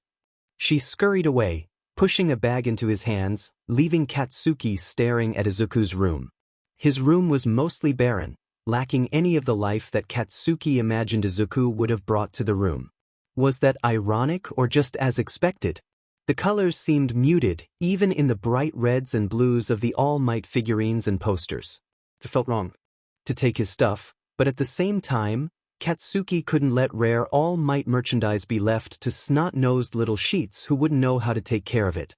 Awkwardly, Katsuki sorted through the nerd's stash of merchandise, occasionally putting some of the rarer pieces into the bag Inko had provided. He paused as he reached the figurine shelf. On it stood the classic All Might figurine, which was produced in the hundreds, and not even in mint condition. It was practically worthless. And yet, back when Izuku and Katsuki were 5 or so, they had begged their parents to buy them both matching ones in some shitty parody of the fad of friendship bracelets. It was their promise to become heroes together. Katsuki ignored the lump in his throat as he gently picked up the figurine, placing it in the bag next to the limited edition All Might trading card that was also a match to one of Katsuki's own. Another thing they had gotten together, stars in their young eyes, ready to be heroes. With a cursory sweep around the room, Katsuki checked that there was nothing else irreplaceable that Izuku wouldn't have wanted to be damaged. He glanced at the bookshelf and noticed a stack of familiar composition notebooks. The nerd really did have 13 of them, didn't he? With a hint of guilt, he placed them in the bag as well, sure that they weren't actually something he was allowed to take, but he was curious. When he was sure there was nothing else, he gently hefted the bag and walked out to the living room. Inko was setting some cups down on the table, filling them up with tea. She looked up and nodded warmly when he showed up in her spherical vision, and he nodded stiffly back as he sat down quietly. So how are you doing, Katsuki-kun? She asked genially as she passed him a cup. I know it must have been really hard to witness Izuku. I do hope Mitsuki isn't still giving you a hard time. She can be rather hot-headed. Inko prattled on, chatting as if with an old acquaintance. She seemed to be genuine, all of her earlier malice towards Katsuki somehow brushed off, or worse, forgiven. He couldn't understand how the Midoriyas could be so kind and easy to forgive. He had killed her son.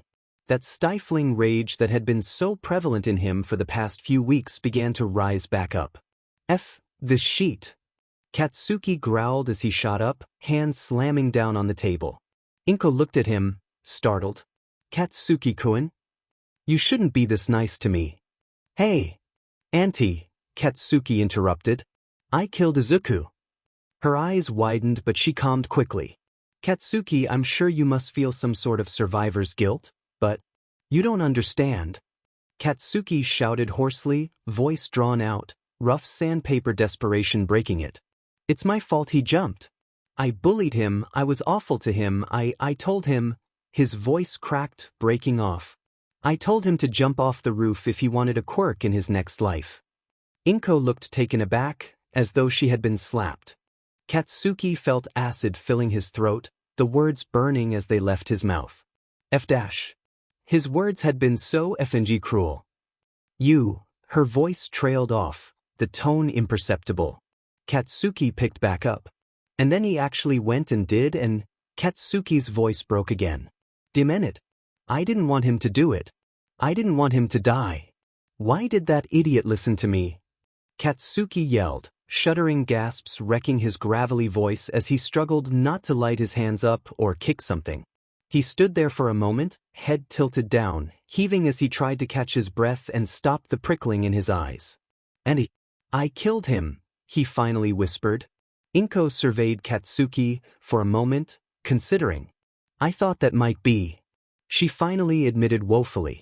The police said, well, Katsuki doesn't know how she can act so unresponsive to what he's done. Her voice still sounds so empty and there is still clearly puffy red lining her watery eyes. Then why? Katsuki's voice cracked. Why are you being nice to me? Why do you let me sit here with you? Why do you not hate me? Why do you not wish the same fate on me that I pushed onto him?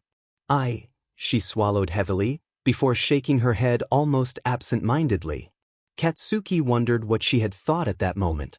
It's what Izuku would want. She offered weakly instead. Katsuki's heart thudded painfully as he tried to school his face.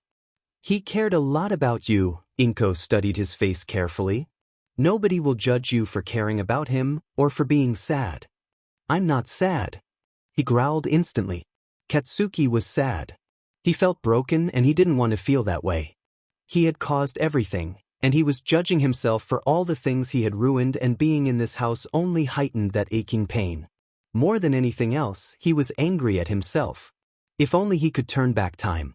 To when he and Izuku had spent hours playing in the forest, chasing each other around and playing heroes. Back to the days when Katsuki did just about everything with Izuku. They could talk for hours about heroes and enjoy movies together and compete over who had the best collection of All Might merchandise. If only he could turn back time. But of course he couldn't. Things were irreversible now. And that plagued his mind nearly constantly. Looping on repeat again and again, things were stuck as they were, because as he already knew well, Izuku was dead and gone. Inko looked at him with nothing other than sympathy and understanding, the same expression that Izuku had always held. Katsuki left Inko's house abruptly, not bothering to say goodbye, the bag stuffed with memories of Izuku slung over his shoulder. That all-consuming adamantium rage was gone again. All that was left was emptiness and cold where fiery heat had atrophied. When Katsuki got home, entering his house as quietly as he could. What a contrast to how he used to kick the door open and yell his entrance. Katsuki went up to his room and gently placed Izuku's things on his shelves, pushing his own, much smaller, collection to the side. Then he went over to his bed, the stack of books in his arms. For a while, he sat down and stared at them, gathering the courage to read the books. Katsuki sighed out loud, reaching for the first of the books and flipping it over. He was a bit surprised at the extremely rough hiragana and lack of kanji, but then noticed the date. Izuku had started these when he was 4? That would have been when he found out he might be quirkless. He had been really determined, hadn't he? He began paying more attention to the words, and he realized it was more than just determination. Notes on the hero's quirk, capabilities, the benefits of their suits, the villains they'd fought, their signature moves, and a lot more. The thing that Katsuki was most interested in were the ways that their quirks could be used or combated. Obviously, at 4, there was a lot lacking from his hero analysis. Katsuki almost huffed out a laugh at the many places he hadn't known a word, and Inko's spindly handwriting filled out near paragraphs of childish enthusiasm verbatim, but there was certainly a lot more than Katsuki would have expected. Some ideas were dumb, and most were very much base level, but they were still more than the average 4-year-old could ever come up with. And so Katsuki spent the rest of the night reading the notebooks. As the years of the books went on, Izuku's analysis got better and more detailed, delving into the aspects of how a quirk worked and how a hero's fighting style was. By the time he reached the 12th one, Katsuki was grudgingly impressed by the detailed notes on heroes that could go for pages. When he finished it, he glanced to the side, where number 13 sat innocently, charred and wrinkled on his nightstand. He swallowed heavily as he reached over and picked it up, bits of blackened ashes flaking off it. It also smelled kind of strange, like trash, but Katsuki dismissed it. He read it, noticing that there were fewer examples of ways to counter the quirks than there had been in the previous books. Was it a result of his faltering determination? As the first pink rays of the sun filtered into his room, Katsuki flipped to the last filled page of the last notebook. Big, bold, and dark, messy letters of a very authentic signature, if a little singed, of their favorite hero. When the hell had he gotten that? And why did he not really care when Katsuki exploded it? The nerd treasured anything to do with All Might, and Katsuki couldn't see Izuku reacting any differently to the destruction of the notebook if it had not had the signature of his favorite hero on it. Why did Izuku not care about the signature? Did it have something to do with the assault the police officer had casually brushed off? Katsuki sighed and thumbed at the pages, pausing when he noted a few pages were stuck together as if dampened and then pressed together, but the book hadn't. Landed in the koi pond. Very carefully, Katsuki peeled the pages apart. He stared at the entry, completely void of hero analysis. It read more like a diary entry, or even a suicide note, part of Katsuki murmured insidiously. In flowing kanji, harshly scribbled and dabbled with tear stains that caused the ink to bleed and blot parts out, was Izuku's rambling expression of his raw pain. Katsuki could picture Izuku scrawling these letters out, tears flooding his eyes, just trying to calm himself down by spilling his feelings into paper. 2 pages, just 2 pages, but filled to the brim and scribbled out like Izuku couldn't hold the emotions inside anymore. Katsuki wondered what had happened that day, what had pushed him over the edge just that once. The wrinkled pages were flooded with descriptions of how useless Izuku felt, of how suffocating everything was. He talked about how his mom stifled him, called him fragile, thought that he couldn't do anything on his own. He wrote how he sometimes felt the same, sometimes through that he really had no worth. Partially blotted out and harshly scribbled over, Katsuki could make out multiple mentions of Izuku's father, though he wasn't sure why since the man had been out of Izuku's life for years. There were descriptions of the words his classmates had bullied him with and baited him with. He had jotted out an emotionless list of things that had been stolen or destroyed that far longer than it should have been. There was a tally of how many times he'd been given spider lilies and chrysanthemums. Short descriptions of an aching rib or a bruised wrist, a black eye and a broken arm. Katsuki stared in complete horror. How long has this been going on? Katsuki returned to the other notebooks and flipped through them, and sure enough, intermittently dispersed were pages glued together overflowing with Izuku's painful experiences, but they were just small diary entries compared to those 2 pages in No. But still, this had clearly been happening for years. He hadn't known about any of this, not really. He had known there was verbal bullying, been sure he was the worst of it, but really, what the F was all of this? And Inko? Surely Inko had known? How could his arm have been treated otherwise? How else were the items replaced? But then how had she allowed it to continue? His gaze drifted back up toward Izuku's descriptions of the stifling nature of his own house, and he felt his dread increase. Somehow Katsuki had ended up back at Inko's apartment. Mitsuki had gotten some cake from an office party, and Masaru had managed to bid him to deliver it to Inko on her behalf as Katsuki stormed off with a quick explanation of where he was going. He knocked without hesitation this time, tapping his foot impatiently, Izuku's words swimming behind his eyes. A few minutes passed, but there was no answer. Katsuki tapped his foot impatiently, but when there was still no response after his second knock, he leaned over and pulled up the corner of the mat. He scoffed as he saw that, sure enough, they still kept the spare keys there. In the most basic and easily found place possible, but whatever, since he'd be able to let himself in. Inko would need to fix that since she was living alone now. He swung the door open with a knock to alert Inko to his presence. He's not a FING creep, but there was no response. The lights were on though, even if they were dim. An enticing smell filled the house, and even though it was not spicy curry, Katsuki recognized the smell as something he'd enjoyed many times. After taking a few more steps into the house, Katsuki opened his mouth to call out angrily, only for the words to stick in his throat. Inko was sitting down at the small table, staring blankly at the wall. Her eyes were bloodshot and streaming tears. Lined out neatly on the table in front of her were 2 plates of cooled, untouched katsudon, chopsticks, and napkins carefully set up around them. Katsuki looked at them uncertainly, the purpose for his visit momentarily fleeing his mind as he set the cake down by his feet. Why are there? Inko jumped as he spoke, seeming to snap out of a daze. She looked at the plates in front of her, and the tears redoubled. Oh, I did it again. Did what? Inko smiles meekly at him, pain clear in her wobbly smile. I keep on cooking meals for both of us. She sniffled, wiping at her eyes. I should have gotten used to it by now, but I'm so used to eating meals with Izuku. She tries for a little laugh, but it fails terribly. How silly of me, right? I set it up and then wait for him to come sit down and eat. Her tears begin streaming heavily, shimmering as they drip down her face. But he's never going to come ever again. Her eyes slid over to the wall of photos, lingering on them sadly. I guess I'm going to have to get used to being alone, huh? She was so different from how she had been the last few times he'd seen her. She was trying to pretend just as much as Katsuki was, wasn't she? But then, his curiosity returned. She had always been pretending, hadn't she?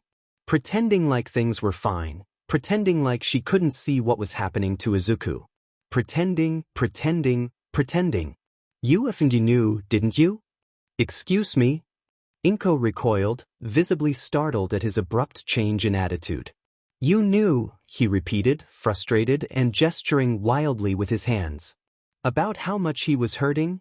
She flinched and Katsuki drove the knife in. You knew. You knew how much pain he was in. How much the world was tearing him down. About how much we were all effing hurting him. Why the hell didn't you do anything? Why didn't you stop me? Katsuki realized.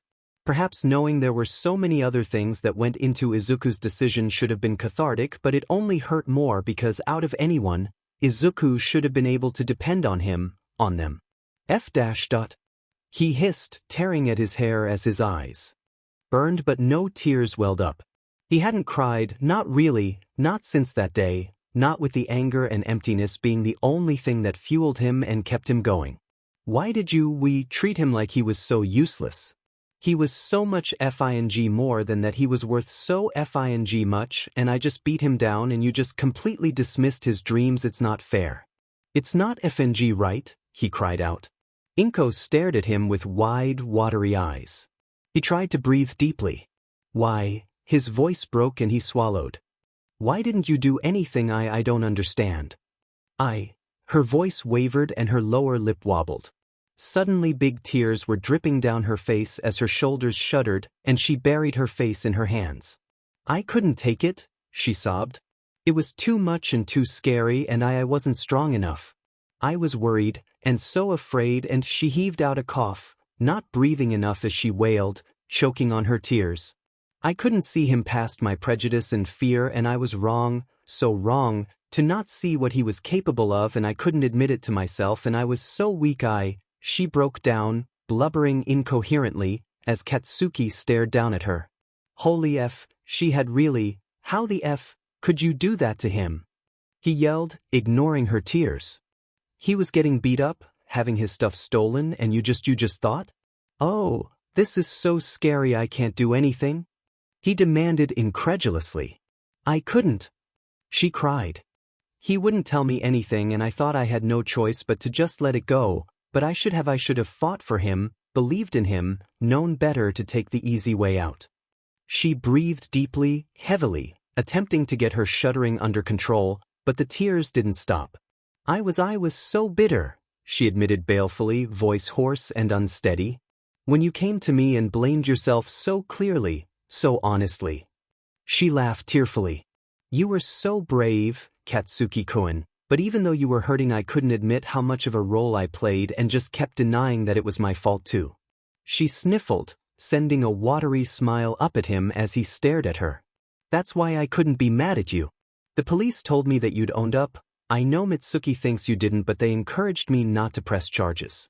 And how could I, when I know I played just as big a role? And Izuku, she faltered again. Izuku really loved you so much, so he must have loved me as well, even when I was so awful to him. Katsuki collapsed into one of the chairs. We really FNG didn't deserve him. No, Inko murmured quietly. He deserved so much more. They stewed in sad silence for a while, both lost in their own thoughts, their own failures. Observing Inko, Katsuki noticed how dark the circles were beneath her eyes, purple veins interlacing dark, pallid skin. Her plate was still clearly untouched despite the clearly cooled state of it, and looking closer, Katsuki could see that in just a few weeks she had lost a lot of weight.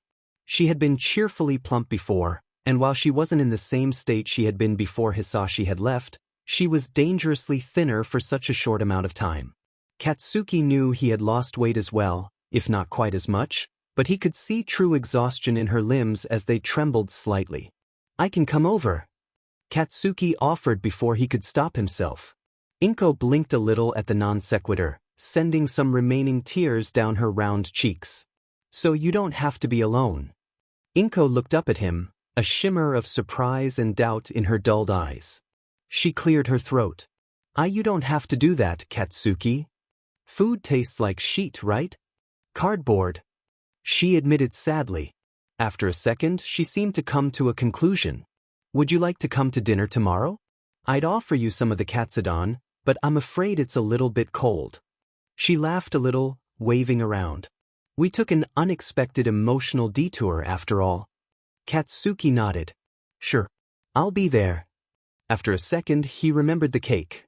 "But for now, would you like some cake? The old hag sent me over to give it to you." "Oh," she gasped. "I hadn't even thought about what you were doing here.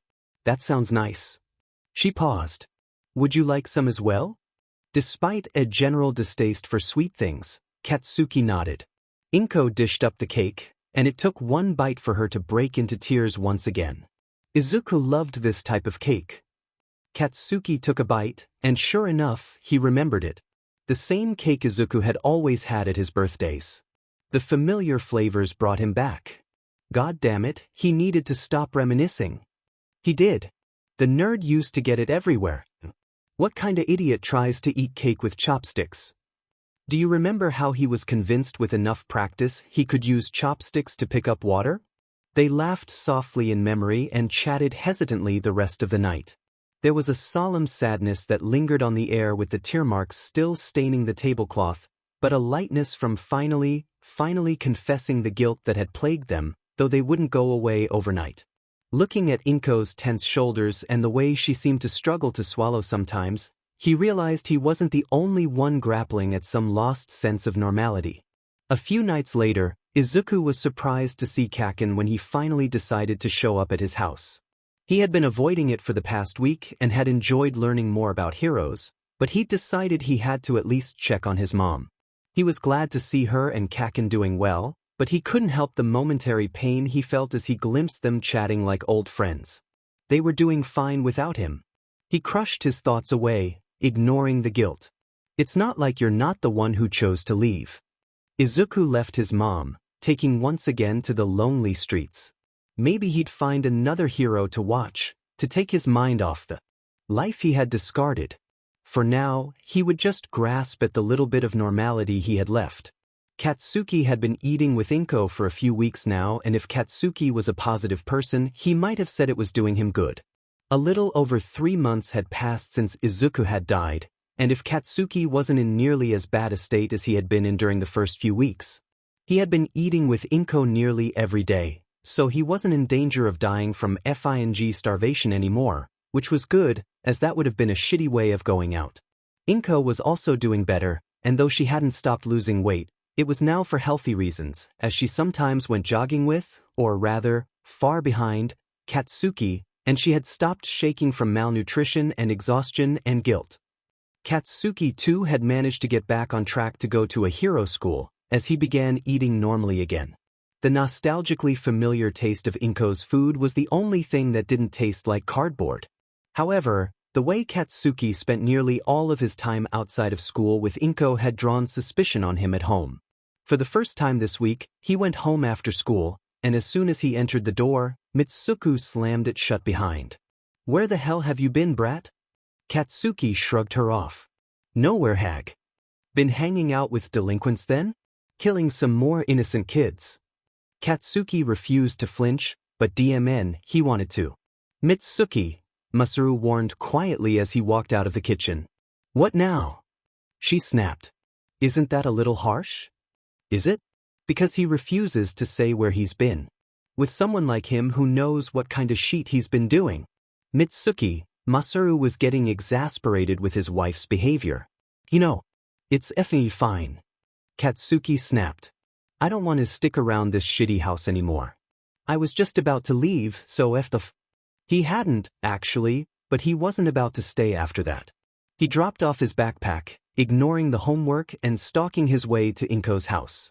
When he arrived, she was surprised to see him early, but greeted him with the usual courtesy and kind, familiar smiles. Katsu-kun, you're early. Please come in. Dinner isn't ready, but it will be in a bit. He nodded as he walked in, gently rolling his wrist. Knocking had made it ring slightly with pain. He had been bulking back up and making sure to strengthen his wrists so that he could risk larger explosions, but that did lead to a constant sore stiffness. Especially after he had discovered a few days ago that he could use his explosions to propel himself off the ground. It had halted him for a moment with a stabbing ache. If he'd known this before, could he have saved Izuku? Could he have risked diving off the roof and grabbing him? Could he have stopped Izuku from dying? Inko walked back into the room with a steaming towel as he massaged his wrist. He looked at it, eyebrow raised. What the hell is that for? It's for you. She smiled gently. The heat is good for loosening tensed muscles even if it doesn't help with the pain in the way cold would. He looked up at her. What was up with Midoriya's and being so perceptive? How did you know my wrists were aching? He hadn't even started rubbing them until she had gone into the kitchen. She smiled softly. I joined a nurse training program. If I knew more about first aid, I might have been able to help well, anyway. She walked over and tied the towels around his wrists, tying them tightly. He was surprised at how relieving it felt. Thanks, Auntie. No trouble. She smiled brightly, but then her expression lowered, becoming sterner and motherly. Now if you could do me a favor and tell me why you're avoiding your home? Katsuki turned away, snubbing her. I don't know what you mean by that. Katsu-kun, it's been 6 weeks since you started eating here, and you've come over almost every day. Her eyebrows sternly lowered as she stared him down. Katsuki had forgotten how forceful Inko could be if she wanted to be. His crimson eyes involuntarily shifted away. I'll come over less. He responded shortly. Inko rolled her eyes. That's not what I mean. Having you over is probably better for me than it is for you. But you are avoiding your house for sure. She reached out her hand and tilted Katsuki's face toward her, forest green eyes burning with fire. Mitsuki's not still mad at you, is she? Uff, he growled, but the quick dart of his eyes away from her was enough evidence. Inko shook her head disappointedly, silky green hair flying about. Mitsuki should know better than that. She looked up. I'm sorry, Katsu-kun. Fuff. He growled again, with more conviction this time. Seeing the look in the subtle twist to his mouth and tilt of his eyebrows, Inko nodded slowly, backing off. All right then. She quickly changed the subject, rattling on about her day and some odd patient during mutant quirk training with 16 arms, and Katsuki happily accepted the change of subject. Inko, however, was not content to let go of what she had learned. The next day, while Katsuki was at school, she called in sick and marched her way over to the Bakugo house. When Inko knocked, Mitsuki greeted her happily, invited her in, and Inko maintained the polite facade up until she was sitting down with a cup of strong tea in front of her. So, she started politely, an innocent expression carefully crafted on her face. Katsuki has been coming over to my house a lot lately. In an instant, Mitsuki's face transformed from a genial and friendly look of interest to a snarl. What? Inko, that effendi brat isn't bugging you, is he? I knew he was up to something awful. No. It's fine. Having him there helps a lot. The F? Are you talking about Kochan? He's a goddamned a-hole. I am gonna kill that FNG brat when he gets home. He's the worst FNG kid ever. This was worse than Inko had thought. Mitsuki, I know this isn't like. You love Katsuki. And you loved Izuku. And that DMN brat killed him. She snapped. Inko was taken aback. Mitsuki, that's not fair. Inko tried to speak calmly, as she fought back the suddenly rising tears. Katsuki made it easier to pretend her son wasn't dead, somehow. Almost as if he was coming over to hang out with Izuku as they had always done years ago. She'd been able to pretend like it wasn't true that he was gone for a while now. Fair my butt. He doesn't deserve forgiveness. Inko leveled her old friend with a stern glare. Internally, she was flinching, reminded once again how much of a role she had played in her own son's death. Would Mitsuki feel the same about Inko if she knew? Mitsuki. He is a child. A child who made mistakes. Even adults make mistakes. You mean to say it doesn't matter how fed up he is? That it's fine that he bullied Izuku to death? Mitsuki exploded. Of course not. Inko was trying her best to remain reasonable, but just as she always had, despite being her best friend once, Mitsuki was drawing on her nerves. But he regrets what he did, and certainly doesn't deserve this kind of treatment from his mother. Can't you see? And Izuku didn't deserve that kind of treatment from him. Katsuki deserves to die for what he's done. Mitsuki rushed to her feet, hands slamming against the table as she stood hurriedly. Do you think Izuku would be okay with you forgiving him so easily? A slap rang out through the house as Inko hit Mitsuki across her face, standing as well, her hand burning at her side from the strength of the connection. Mitsuki stared at her stunned, hand raised to her stinging cheek. Listen well, Mitsuki. A cold fire ran through Inko's blood, filling her with an unfamiliar rage. I don't care what he's done. He truly regrets it so much. I don't know what he's told you, but I've talked to him about it. Can't you see how much it torments him, how deeply he was burned by Izuku's death? How could I not forgive someone who cares so much, who burns with pain over what he's done? He's just a child, not even 15, but he held my son as he was dying and told the truth to the police who dismissed Izuku because he was quirkless. Even if I didn't forgive him, he absolutely does not deserve to die. No matter how mad you are at him, he is still your son. Tears started building and Inko felt acidity rising in the back of her throat. How can you say that when my son is dead? When death hurts so much? How could you possibly think? She broke off to a sob, and, shaking her head, Inko decided she couldn't stay here longer. She grabbed her stuff and turned coldly toward the door. And don't you dare assume to know my son better than me. I know Izuku the best. He would have been the first to forgive Katsuki, opening his arms with a wide smile and tears within a second. He had a big heart, too big, maybe, but he was always able to tell when people were suffering. As Inko reached the door, she turned around one last time. And can't you see how much your son is hurting? She spun around, slamming the door shut behind her, leaving the sound ringing through the empty house and a prickling sting across Mitsuki's face, stunned tears welling in her eyes. What have I done? Mitsuki thought, suddenly able to recognize the look that had lingered in Katsuki's eyes for weeks. The same look as Inko's, the same look of someone who was grieving someone they'd loved. When Katsuki got home that day, Mitsuki greeted him at the door with an awkward silence. Her eyes were still aching and red, but she hoped Katsuki could read forgiveness in them. Katsuki made to brush past her, but she reached out and grabbed his arm, grip surprisingly gentle. What? Katsuki asked gruffly. I'm so sorry, Katsuki, she whispered. Katsuki stared at her, stunned. It's fine. He frowned, frustrated at not having the right words. I felt the same, he huffed finally. I deserved it. Mitsuki stared at her son, horrified. Had she really missed that, so caught up in her grief that she became blind to her own son?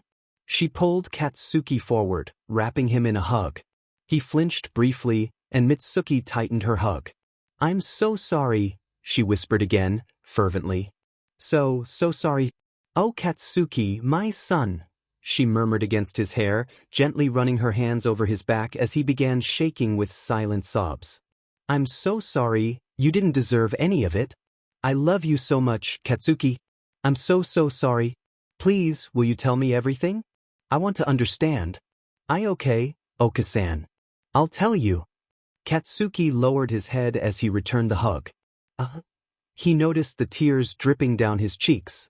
He was finally able to cry. Somewhere in a dingy jail cell, a murderer made entirely of slime managed to finally corrode the last of the tiny grate keeping him from entering the sewer system. With only the slightest gurgle, he slipped through the drains. Almost 4 months had passed since Izuku had died and the cherry blossoms had long since fallen off the trees as the days lengthened and the trees turned a vibrant green. Soon they'd be turning bright reds and gold as more time passed and Katsuki was forced to move on. The others in his life were moving on as well, but a commiserating sadness hung over Mitsuki every time they interacted. When she could tell that a day was particularly hard for Katsuki, She would gently run her hands through his hair. He went to Inko's less and less, becoming more of a weekly than daily thing, and though Katsuki felt bad about leaving her on her own, she had smiled more brightly than ever the first time Katsuki returned after missing a few days. Instead, Mitsuki chose to invite Inko over for dinners at their house. Katsuki wished he could say he had moved on, but at least he could admit honestly that things were better. That's why, oddly enough, after school, he decided to spend some time in town. He figured he'd go to an arcade. Or get some extra spicy ramen or something. He went alone, of course. He hadn't managed to let go of the stigma from the rumor about him killing Izuku, and even his old extras still avoided him. A few times he'd gotten tacks and in his shoes and scribbles on his desk, but had yet to find the people who did that so he could beat the sheet out of them. Katsuki was passing by an alley when he heard a strange squelching sound and low groans. A second's hesitation as he passed by it was enough for a gravelly and sinister voice to end up behind him, slowly introducing its presence. "You'll make a great bodysuit." In a second, Katsuki had wiped around, explosion lighting up his hand, but it did nothing as his sparks died off it making contact with the slime villain. "Oh, a great quirk as well. Perfect." Katsuki took an involuntary step back as he eyed the towering villain and an overwhelming stench hit him. It was like dead bodies and sewer water, the putrid scent forcing him to raise a hand up to his nose. Katsuki's explosions couldn't defeat something made of liquid. Katsuki turned and began sprinting toward the busy street, but just as he reached it, the villain caught up with him, enveloping him in the dirty slime body. "Oh no, you aren't going anywhere." The villain's grotesque mouth spread into a disturbing grin. "Yeah right, like this BSTRD would be enough to stop me." Katsuki forced a hand out and let out a violent explosion that instantly drew the attention of everyone on the street. All he could do was pray that it would be enough. Somewhere nearby, All Might deflates into Yagi Toshinori, his time as hero up for the day. Elsewhere, a green-haired ghost pauses in a side alley as a horrible shiver crawls up his spine. Something was very, very wrong. The spirit allowed that feeling of utter wrongness to pull him along, and eventually, a loud explosion caught in his heart, the cadence of it uniquely familiar. Kaken? Katsuki didn't know how long he'd been suffocating in the slimy mass of the villain, but he did know that he was growing weaker. His struggling had managed to gain him a few weak gasps of air, but they wouldn't sustain him for long. He thrashed wildly, eyes burning from the liquid that fell into them as they watered. Smoke caused them to water as the street caught aflame from his explosions. The slime monster seemed to have expanded, liquidy arms and viscous body parts filling the streets and whipping around, keeping the heroes who had arrived from getting closer. He could just barely hear them muttering to each other how they weren't suited to this. Cowardly BSTRDs. He was running out of time. The heat had increased to the point that it was drying out his skin, sweat instantly evaporating, and the liquid of the villain was preventing him from igniting any remaining nitroglycerin. He was well and truly stuck, and for once, Katsuki didn't know what he could do to beat the villain. His efforts did nothing. He was useless. Toshinori. Yagi watched helplessly as he recognized the villain he had beat a few months ago. He wondered how it had escaped, and cursed himself for having used up all his time. He searched within himself, but only the barest of embers remained. He worried if he used them now, he would never be able to access OFA again, and he could allow that. "I'm sorry, Shounen." He was useless. Izuku stared, forest eyes wide and horrified as Kaken was suffocated by that awful slime villain he had met the day he had killed himself. The pros stood around, proclaiming themselves helpless. Izuku stared as tears began to stream down his face, panic growing in his non-existent heart, limbs paralyzed. Flashes of the feel of those slimy tentacles wrapped around his arms, squirming down his throat, suffocating, flashed through his mind. His heart rate seemed to increase, a loud booming thump in his head that blotted out the crackling fire and the yelling chaos around him. For a second, time stilled as Kaken seemed to make eye contact with Izuku. Sharp pain like lightning bolted through Izuku as a gasp was torn out of his throat. Izuku found himself bolting forward without meaning to, willing to do anything to get Kaken free, yet his hands just slid through the slime just as intangible as always, catching no more than hands caught on air. Izuku is always useless. Arg! Katsuki wrenched his body forward with a hoarse shout, but only managed to throw himself slightly out of the slime. His mouth remained covered though, and his vision began blurring as he ran out of the air. He needed a hero to save him, but he was all alone, and wouldn't be saved in time. There was nothing to help him survive. Was this karma? He deserved this, right? Was he going to die here? Katsuki's throat burned as his body slackened. For a moment he wondered if he should have even bothered trying to get free. He deserved to die, after all. A death for a death. Slowly, Katsuki felt his heart failing him as he slipped into unconsciousness. A flash of green in the crowd caught his eye through the blurry haze. The color was familiar. Would he get to see Izuku when he died? Would he be able to apologize? Izuku had felt a strange, painful squeeze in his heart as he watched Kaken struggle.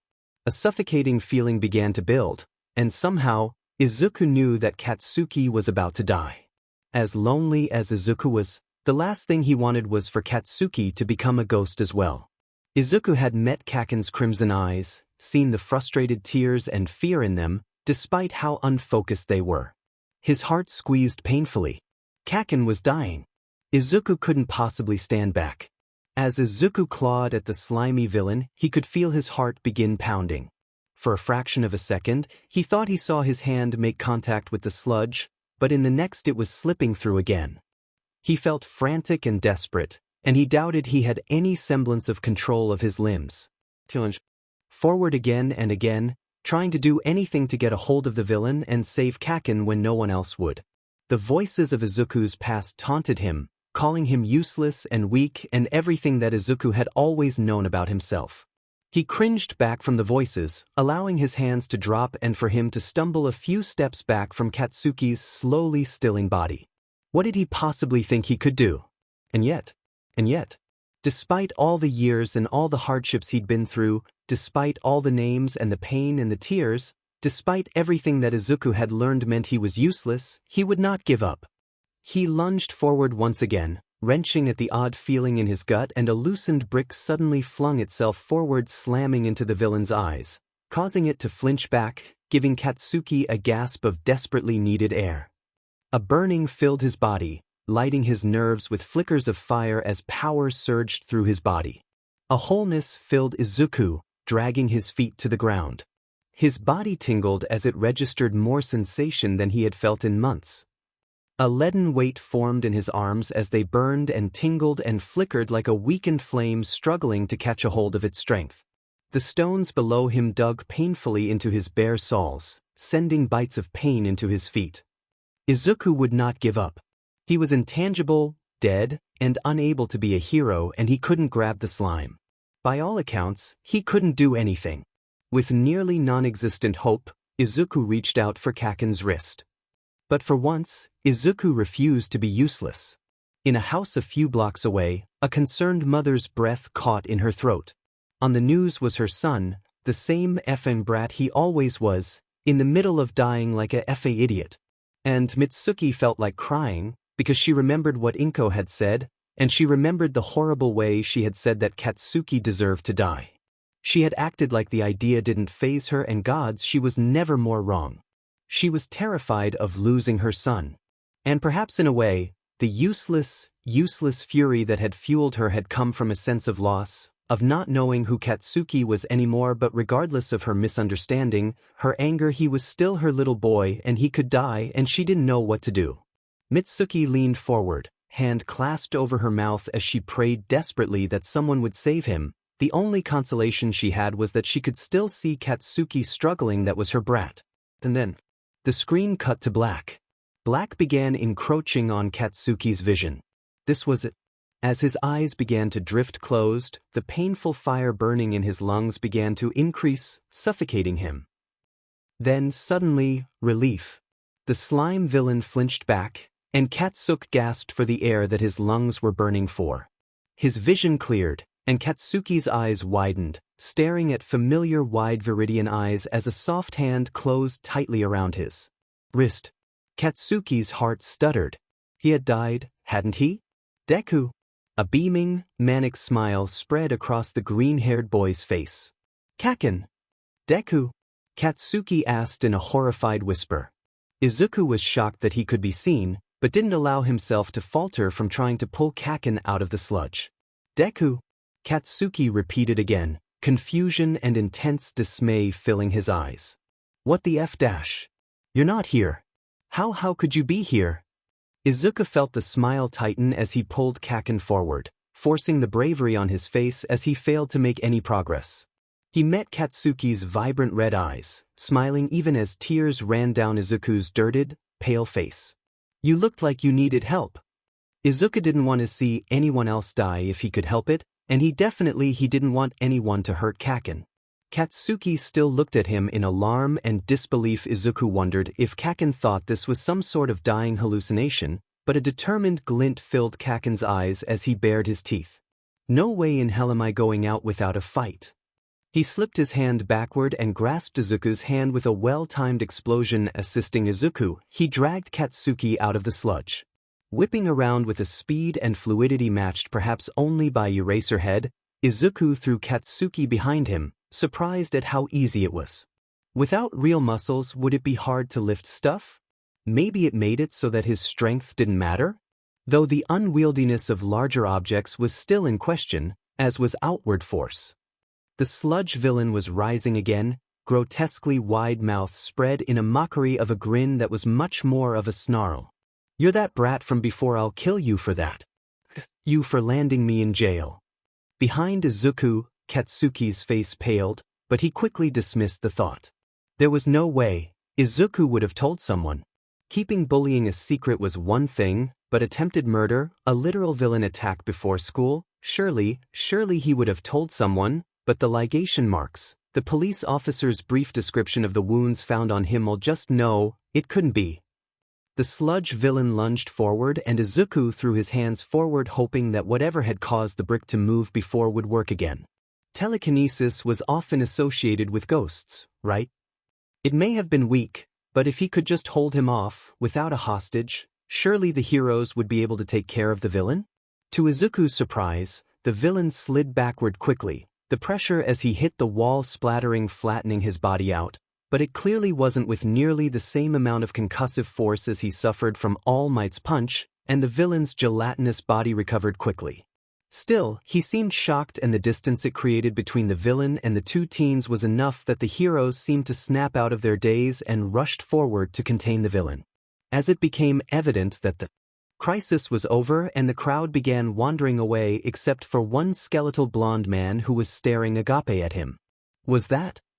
Suddenly the situation struck Izuku in full force. He had just rescued Kaken. He had interacted with the physical world. Ghosts were not supposed to be able to do that? As Izuku stared at his hands, he didn't even realize that the heroes were scolding him until Death Arms began snapping his fingers in front of Izuku's nose. Hey kid, you listening? What you did was very reckless and… Izuku was not listening. He was too busy having a mid-death crisis. Still, as he glanced up from his hands, he caught Katsuki staring at him, ruby eyes almost glazed over as he stared at Izuku, also completely ignoring the heroes hovering over him, who were praising him rather than criticizing him, but semantics. Izuku smiled weakly at Kaken, sure that he was even more shocked than Izuku was. Katsuki.exe is not functioning. Why and how the F was he staring at an Izuku doppelganger? Except it had called him by that stupid FNG nickname, and that look in its eyes was too familiar to be anyone but Izuku. But that was impossible. He couldn't really process what the heroes were talking to him about, just catching some random words of praise. Was this real? Had Izuku come back specifically to haunt him? And why the F did he save Katsuki? The nerd had every right to want to kill Katsuki himself. Katsuki finally unfroze and looked back to where Izuku's doppelganger had been, but there was no one there anymore. Holy shit. Was he hallucinating? Had he finally gone FNG crazy?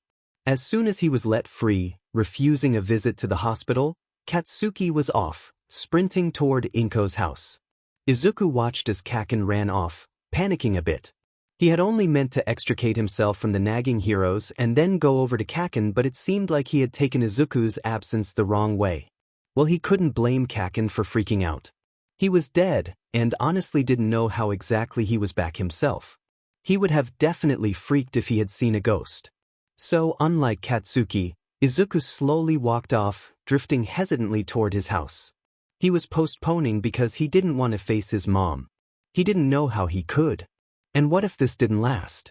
What if he went back to his incorporeal state? What if this was some sort of death-induced dream? What then? Izuku remembered the words of Toriai though. What if this was his quirk? Was this how he thought Izuku would be a villain? If so, did that mean his quirk was to interact with the world as a ghost? Would he have more ghostly powers than just what seemed to be telekinesis? That would be cool, but also, did that mean he was better off dead? Whether or not it was true, it was an upsetting thought, and Izuku would rather not think about it. Luckily, he was interrupted out of his mutterings when a flash of yellow crossed his vision. Izuku looked up and gasped as he recognized the figure. All Might. Izuku fought back a flinch. Young man. Greetings. He had seen All Might a few times since he died, having taken the opportunity to follow him around.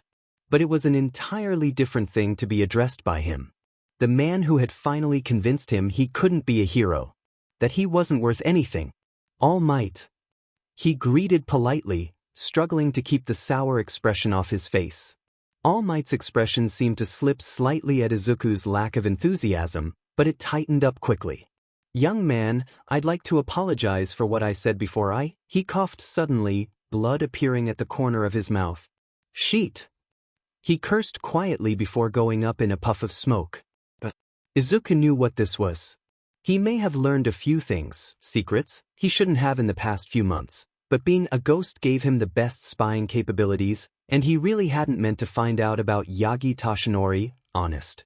Of course, he hadn't thought it would really matter much until now, when he could actually interact with him. For the seconds as the smoke cleared, Izuku prepped himself to act the same way he had the first time he had accidentally seen All Might's transformation. It wasn't hard, because he still had a hard time believing they were the same person. The only thing that assured him it was the ever-present ghost hovering at his shoulder. Even now her shiny black hair stayed still despite the wind as she leaned over All Might. Geez, Toshi. Don't tell me you forgot about your time limit again? All Might of course didn't respond, since he couldn't hear her, and as always slight, unavoidable pain flashed across her face. Izuku could understand how she felt. Finally, the smoke cleared finally, and Izuku tried to put on a show of shock. Wah. No, a bit more energy would probably be expected. All Might. Toshinori stood where All Might once had, hands in a strange droopy position that Izuku wondered at. What happened? You deflated? Are you okay? All Might's civilian form sighed heavily, dark eyes looking at him. Izuku couldn't help but notice a deep weariness he hadn't seen before. All Might tiredly explained his injury and the results, something Izuku had been wondering about, and he listened in unfeigned horror. Was this during your battle with Toxic Chainsaw? No, he was too weak for that. But then perhaps it was? Or maybe. Izuku has been curious about this for a while now, and he doubted he'd get the answers he wanted as he mentally scrolled through all of All Might's public fights from that time PRD. You're a well-educated fanboy, aren't you? Izuku instantly clamped his mouth shut, blushing in embarrassment. It wouldn't have been made public. All Might continued. Young man, you understand that you can't tell anyone. Izuku nodded eagerly. Some of his bitterness was fading away, though there was still some anger toward All Might. But it did make sense that All Might would have told. Izuku he couldn't be a hero when even the #1 hero could suffer and lose like that. Besides, Izuku had always known he couldn't be a hero. And it wasn't in him to hold any sort of grudge. I'll take it to my grave. He paused for a moment, giggling slightly to himself.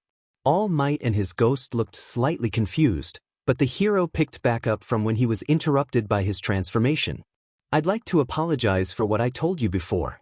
You proved stronger than any of those pro-heroes. Today you saved a life. I was wrong. People don't need quirks to be a hero. That was something I should have known, but you reminded me of that fact. There is only one thing someone needs, and it is not a quirk. Izuku felt his eyes sting. Was All Might going to crush him again?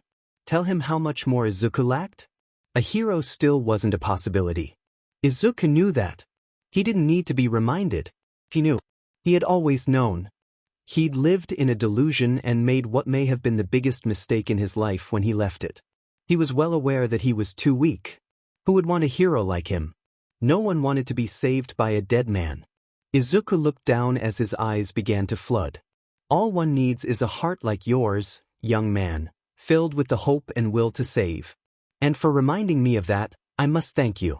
To me, and I'm sure to several others, you were a hero today. What?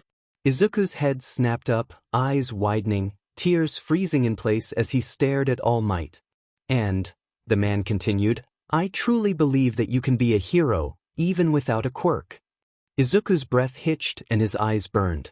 The words he'd been told over the years that always swirled around his head, tormenting him, were brushed aside for the first time in years. Izuku fell to his knees, cold tears falling down his cheeks. Mom, that's all I ever wanted you to say. Kaken, teachers, bullies, why couldn't a single one of you have said this to me? It's all I needed. It's all that I ever wanted. I didn't need apologies or protection. I didn't need condolences or harsh words. I didn't even need help to get there. All I ever wanted was for somebody to believe that I could do it. All Might. Izuku practically wailed, smiling shakily through his heavy tears at his hero. Said hero scratched the back of his gaunt neck awkwardly. However, it appears you do have a quirk. I must admit I was surprised when you appeared out of nowhere to save that boy. Izuku froze suddenly. That was right. He was dead. How was he supposed to become a hero? It was very impressive. I take it you discovered it sometime in the last 4 months. Izuku nodded hesitantly. Had it really been that long? It was hard keeping track of time when you had no use of it. He didn't sleep or grow tired or anything, so time was meaningless. It seemed a very interesting quirk, and to get that far in your control of it in just a few months is very impressive. I'm sure it will aid you in your journey. Izuku showed him a wobbly smile. That said, I'd like to offer you my power. Izuku nodded along for a second before it processed. Why did everyone try to pass down their powers to him? All Might's ghost looked over with interest. You were always a little reckless, weren't you, Toshi? She looked back at All Might before holding a thumb up. A good choice, though. He's a cute kid. What? My quirk is a power passed down like a sacred torch. Handed down from generation to generation, it was given to me by my mentor, just as I'd like to pass it down to you. He held out his hand dramatically, and Izuku could almost see the accumulation of generations' worth of power manifesting in his skeletal fingers. This is the name of power one for all. Izuku looked up at him with eyes wide. But didn't you just say that I could be a hero? Then why? Ha! Izuku jumped as All Might raised his head and laughed. You doubt me that much. It could help you extend your reach as far as possible. You are not only capable of becoming a hero, but with a heart as strong as yours, you could become the #1 hero. Even I was frozen as I watched that boy suffocate. You've made me realize something I'd long forgotten. Heroes should be willing to risk anything to help others. From now on, I'll be keeping that thought heavy in my mind. Back then, you were much more heroic than anyone. All Might laughed awkwardly. Of course it's up to you though. Izuku paused, a thought coming to mind. How exactly is it passed down? All Might looked at him, some surprise showing in his electric eyes. Even the ghost at his side looked over. Toshi, how are you gonna answer that? A very astute thought. I wouldn't think you'd ask that question. Yeah? Well, Izuku didn't really want to go through the same painful transfer as last time, so. It's genetic. I'm afraid that means you'd have to ingest my hair or blood, but. Izuku's heart began ringing in his ears as he stiffened and froze. He was honored. So honored and incredibly happy that All Might wanted to pass down such an honor to him, but if he did, the line would end with Izuku. Maybe Izuku would be able to inherit the power, but he had no genes with which to pass it on. He didn't know how exactly his quirk worked, but he noted that even in this weird solid state, as his quiet sobs increased, his tears disappeared as soon as they left his face. Something told him that any other bodily material would do the same. I'm sorry. I can't. Exactly as I expected. All Might began, then paused suddenly when he realized what Izuku had said. Wait, what? I'm sorry. I can't accept your quirk. I promise I'll keep your secret though. Please forgive me. Izuku bowed hastily, spinning around and running away before All Might could react. He was left staring at the dust in surprise as the boy he had honestly hoped would become his successor ran away. He had declined it so forcefully, but why was he crying? Might shivered as he felt a chill sweep against his shoulder. A non-existent voice comforted him as the ghost of Shimura Nana followed Toshinori Yagi's eyes. I'm sorry, Toshi. He seemed like a good kid. As Izuku ran away, the tears multiplied, flooding down his face and still disappearing as they left his face. A cold grasp was around his heart, squeezing it in a vice grip and making him feel like he was suffocating. Would he have ever been told he could be a hero if he hadn't died? Izuku knew that no matter what, he would have tried to save Kaken in that situation. So what if Izuku hadn't committed suicide and done that while alive?